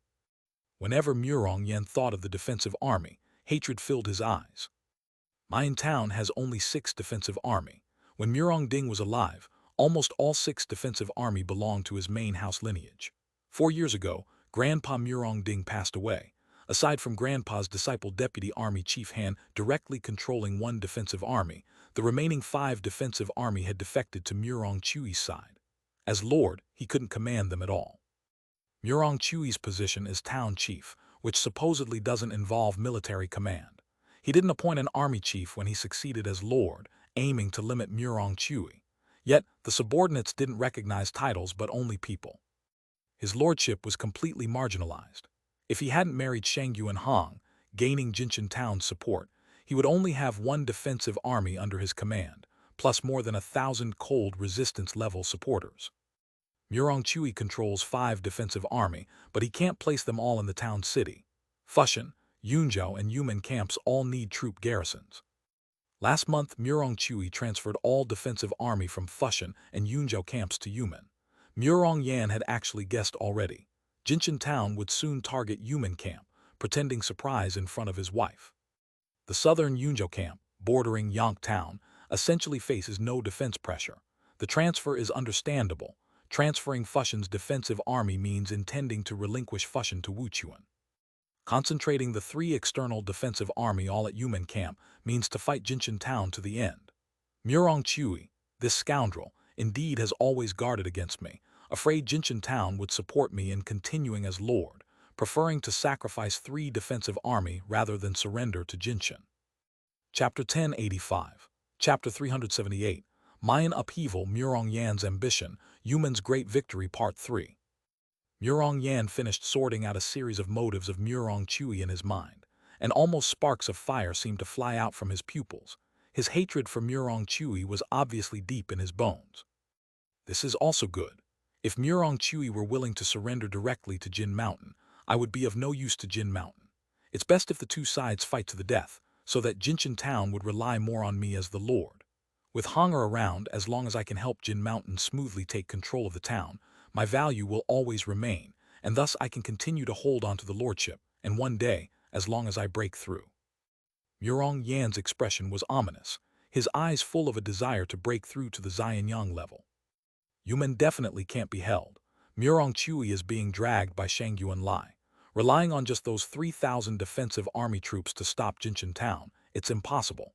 As soon as Jinshan Town's army presses into the town here, Murong Chui's situation is doomed.